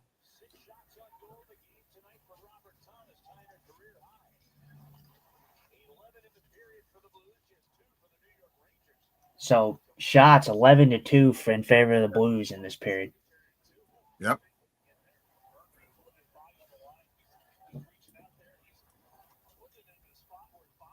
Army probably told him win or trade. Yeah, I mean, he basically did. It didn't probably be, he did. He had that conversation and said, if they don't go on a run, nobody's safe. And he had that with the media. Now, what the hell was that? That's not a penalty? Oh, how do you know? He just cross-checked him. Oh, my God, dude. Come on, man. Jesus Christ. I mean, good God, man. But the thing is, when you don't call stuff like that, that's when the game gets out of hand. Yeah, you set a bad precedent. Supposed to, and the ones you're supposed to. Yeah, you set a bad precedent when you don't call stuff like that. That's when players take the situations into their own hands, right? Take matters into their own hands. I mean, I know hockey polices itself, but it's still the referee's job to try and prevent some of that. I mean, but my thing is the young, like, it's the young guys. The Rangers, they've done that. That was against Bergen right there, who they just cross-checked. And then earlier in the game, they did the same thing to Stenberg. Yeah. So it's like the young guys that they're going at. But yeah, they're showing it right here. How is that not a penalty? I mean, right in front of the camera. Oh yeah, I mean, he got him in the lower back too. That's absolutely what cross-checking is. I don't think the ref saw that. Parayko was blocking his view. Possible, but the camera got it. That's why I say there needs to be that fifth rep in the building on the replay, right? And I'm sorry, that's got to get called.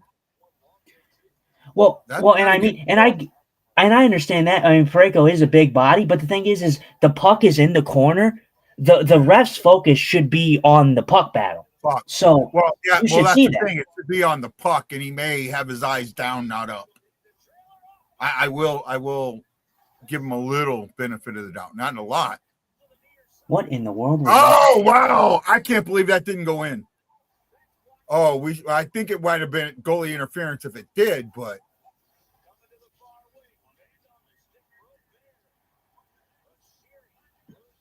Bennington doesn't have a stick, and he can't get over and get it. All right, boys. 50 seconds left.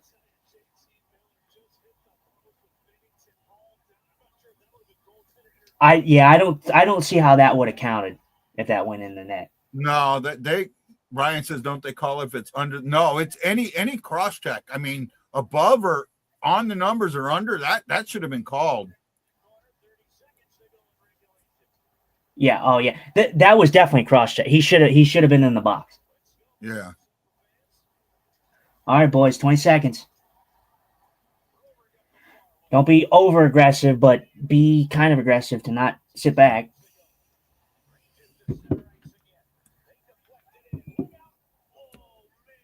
Oh. All right. 8 seconds left. Yeah, that might not be a penalty. No, it's not. It deflect. He tried to dump it in and it deflected out. And Robert Morton's here. Hey, Robert. Hey, Bob. How are you? Oh yeah. There's no way. At that point. No way that would have been that would have counted. That would have been goaltender interference. Yeah. No way that would have counted. All right. Well, Blues are getting the point, so they got a point at least. There we go. Yep. End of regulation. This is a better fight. This has been a good game. The two games that these two teams have had, this has been the better game of the two, but both games were defensive battles. And me personally, I'm looking at this and the Blues, when they played the Rangers at MSG, I thought the Blues have had the better of the play through the two games. I thought the Blues played a better game. Or not a better game, but Hawaii Blues fan, we're bleeding. Hold on a sec. Hawaii Blues fan, we're bleeding blue with you. Let's go Blues! Let's go Blues! Let's go Blues! Happy birthday! 6th birthday, Chase! Love you, buddy. Miss ya. Gonna see you when I come home next time. Happy birthday, Chaser. Sorry about that. Yeah. Sorry. No, you're good. I just I'm looking at it, and the Blues, they played the Rangers at MSG, and I thought they were the better team at MSG, and they lost that game. I think that with that third period that they had, I think that they are the better team in this game. For what we've seen. You know, it was even at first, and then the Blues kind of ran away with it in the third. But all right, well, the Blues got a point, so hopefully the Blues can. We all know how the Blues and overtime and shootouts have been, so we shall see. But we need that first OT win. We're 0-7. Let's get it. Let's get it. It would be disappointing because this has been a good game. The Blues have played a good game, especially the fact that the Rangers are healthy, are fresher, and the Blues played last night. Only allowing one goal. If I know Chase is watching, Bob, if I know Chase is watching, I will sing happy birthday. But I got to know he's watching. Might be a little too late for him. Nice. Very good face-off win. What time are you at? You're way ahead of me. I haven't seen the face-off yet. Oh, okay.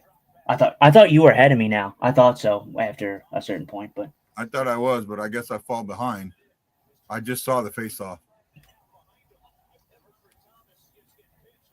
So you're ahead of me. So if you see something, nah, he's already in bed. Okay. Maybe I'll do it next time. Kai, get your warmed up birthday, your voice warmed up. Happy birthday to you.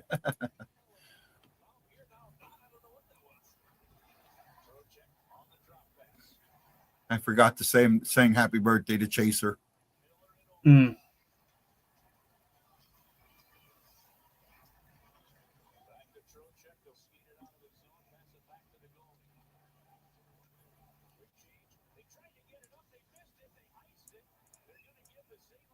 Keep my phone down so I don't see what happened. Okay, yeah, I'm keeping my phone off too because it is a delay. Wow, very very weird situation there. I don't know how close you are now, but the Rangers getting an icing. They just very rarely wow. Yeah, very rarely do you see an icing in overtime. 3-on-3. Wow. That could cost them, but hopefully the Blues can get possession. Big face off here.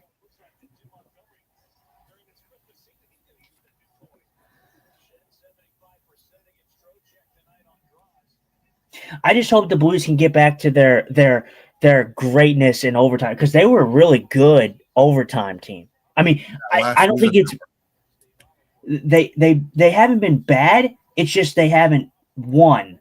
Like overtime's been good for them. It's the shootout that they suck at.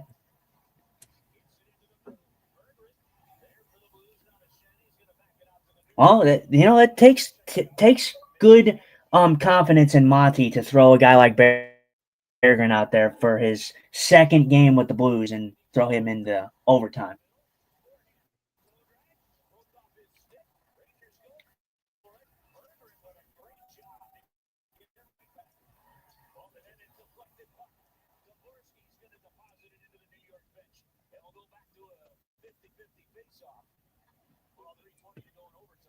Oh, nice stick, Berggren.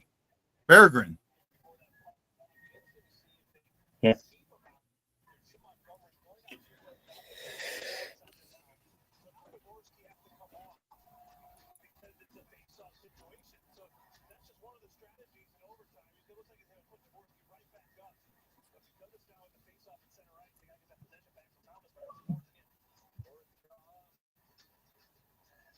Man, a lot of stoppages so far in this overtime.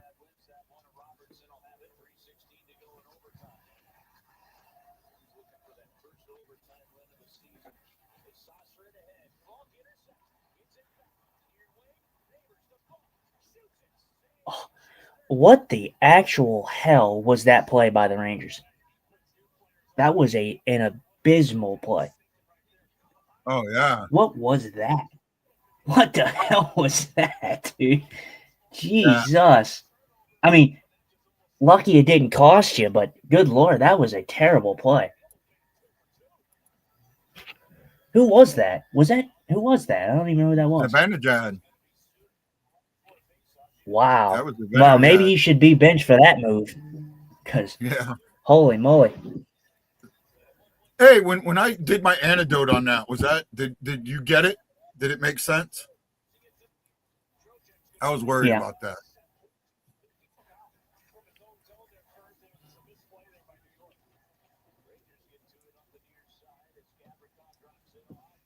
Oh, wow. The Rangers are having at overtime. And that scares me because it means they're probably going to. I'm going to shut up.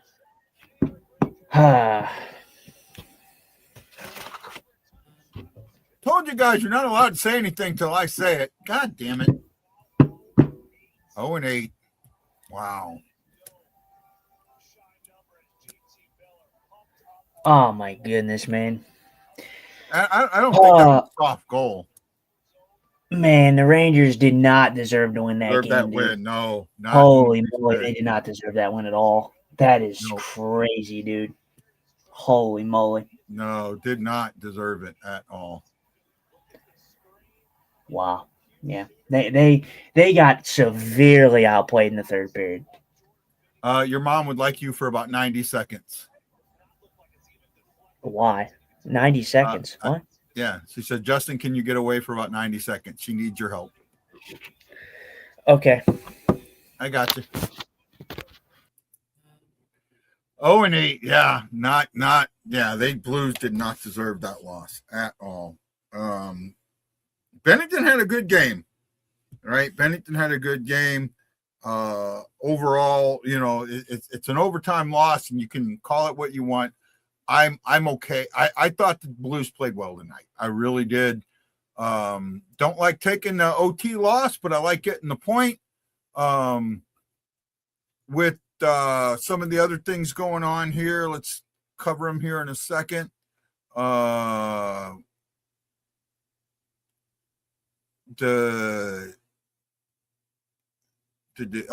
didn't play tonight. They play tomorrow, so they're one of the teams. The Blackhawks lost. That helps us. Now we get another point clear of them. The Jets didn't play tonight. They play tomorrow. They play against the Avalanche tomorrow. The Mammoths play against New Jersey. If both those teams lose, that helps us out with that separation that we need. The game in hand. I mean, now they've got 3 games in hand instead of 2, but getting that separation is good. Ryan Green says the offense continues to disappoint.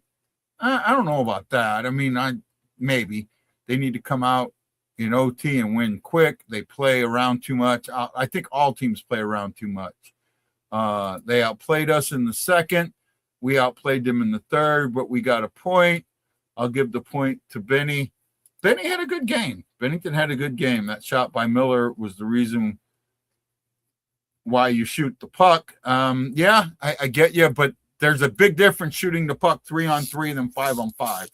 5-on-5, he doesn't have that room. He doesn't have that room, and that's the difference there. And again, you when you talk about that, overall, the Blues were only outshot 30-27, right? And each team got one shot in the overtime. So the shots weren't as bad as you make it out to be. I mean, in the third, they outshot them 11-4, right? Rangers had 54 attempts, and the Blues had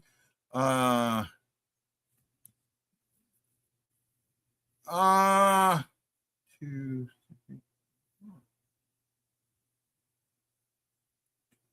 And I got that right? 3, 4. Yeah, they had 54, and the Blues had 56 attempts. If I'm doing the math right here.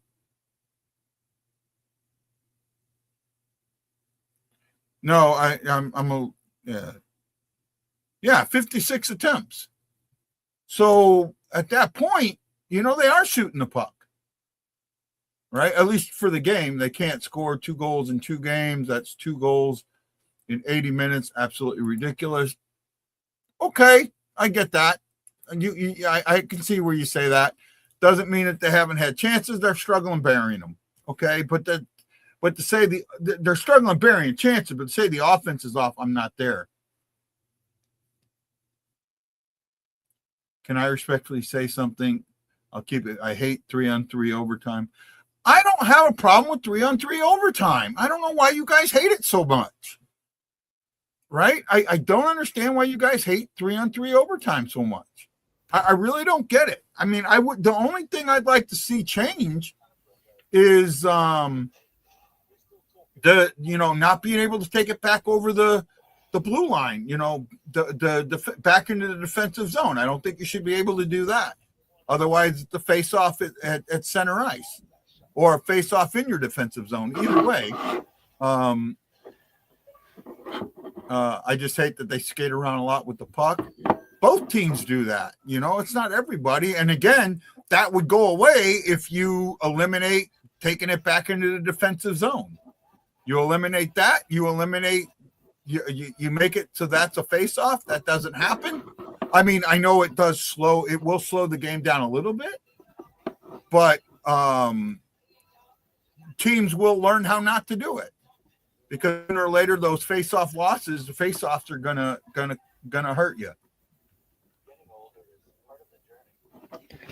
Yeah.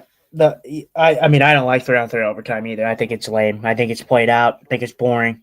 But there's not much I can say about this game. I mean, this was a game that the Blues deserved to win.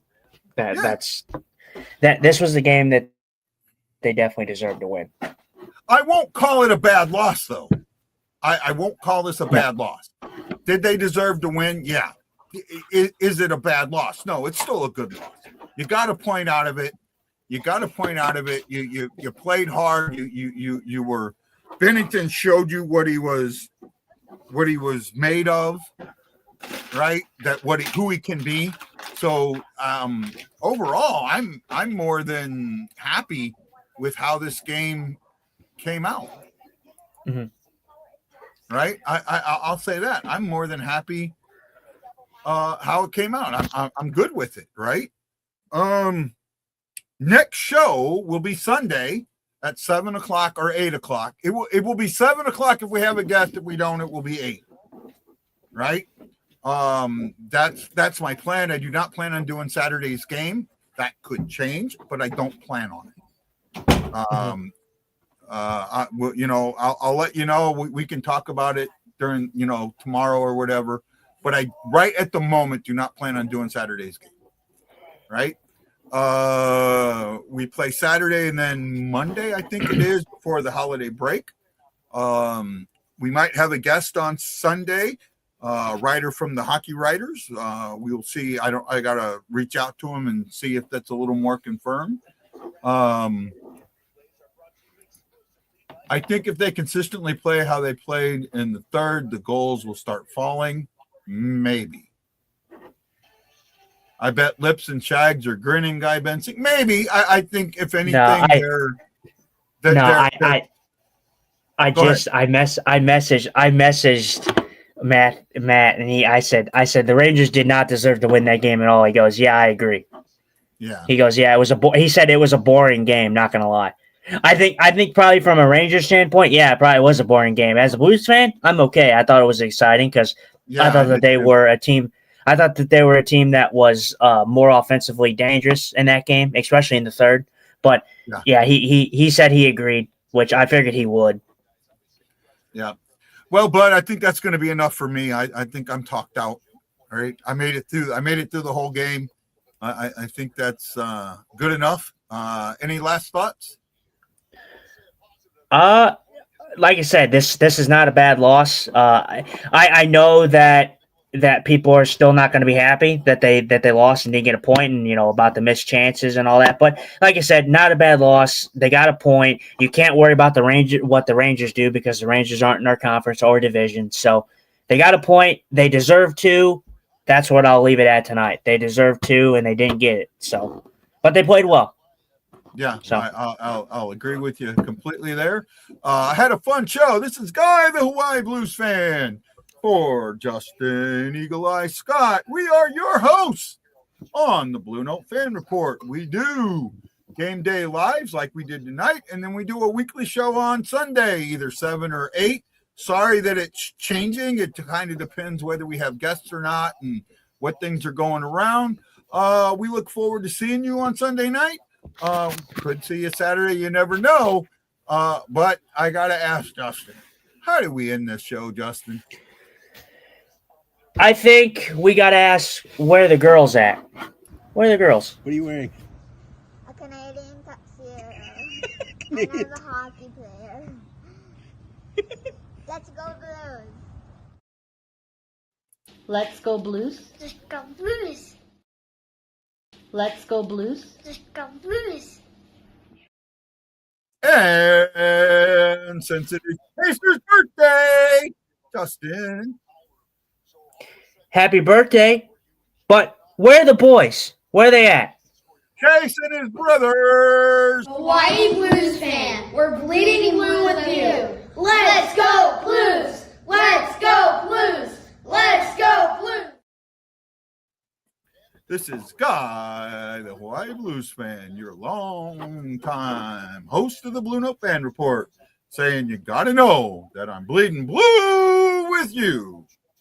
And as always, it's Let's Go Blues.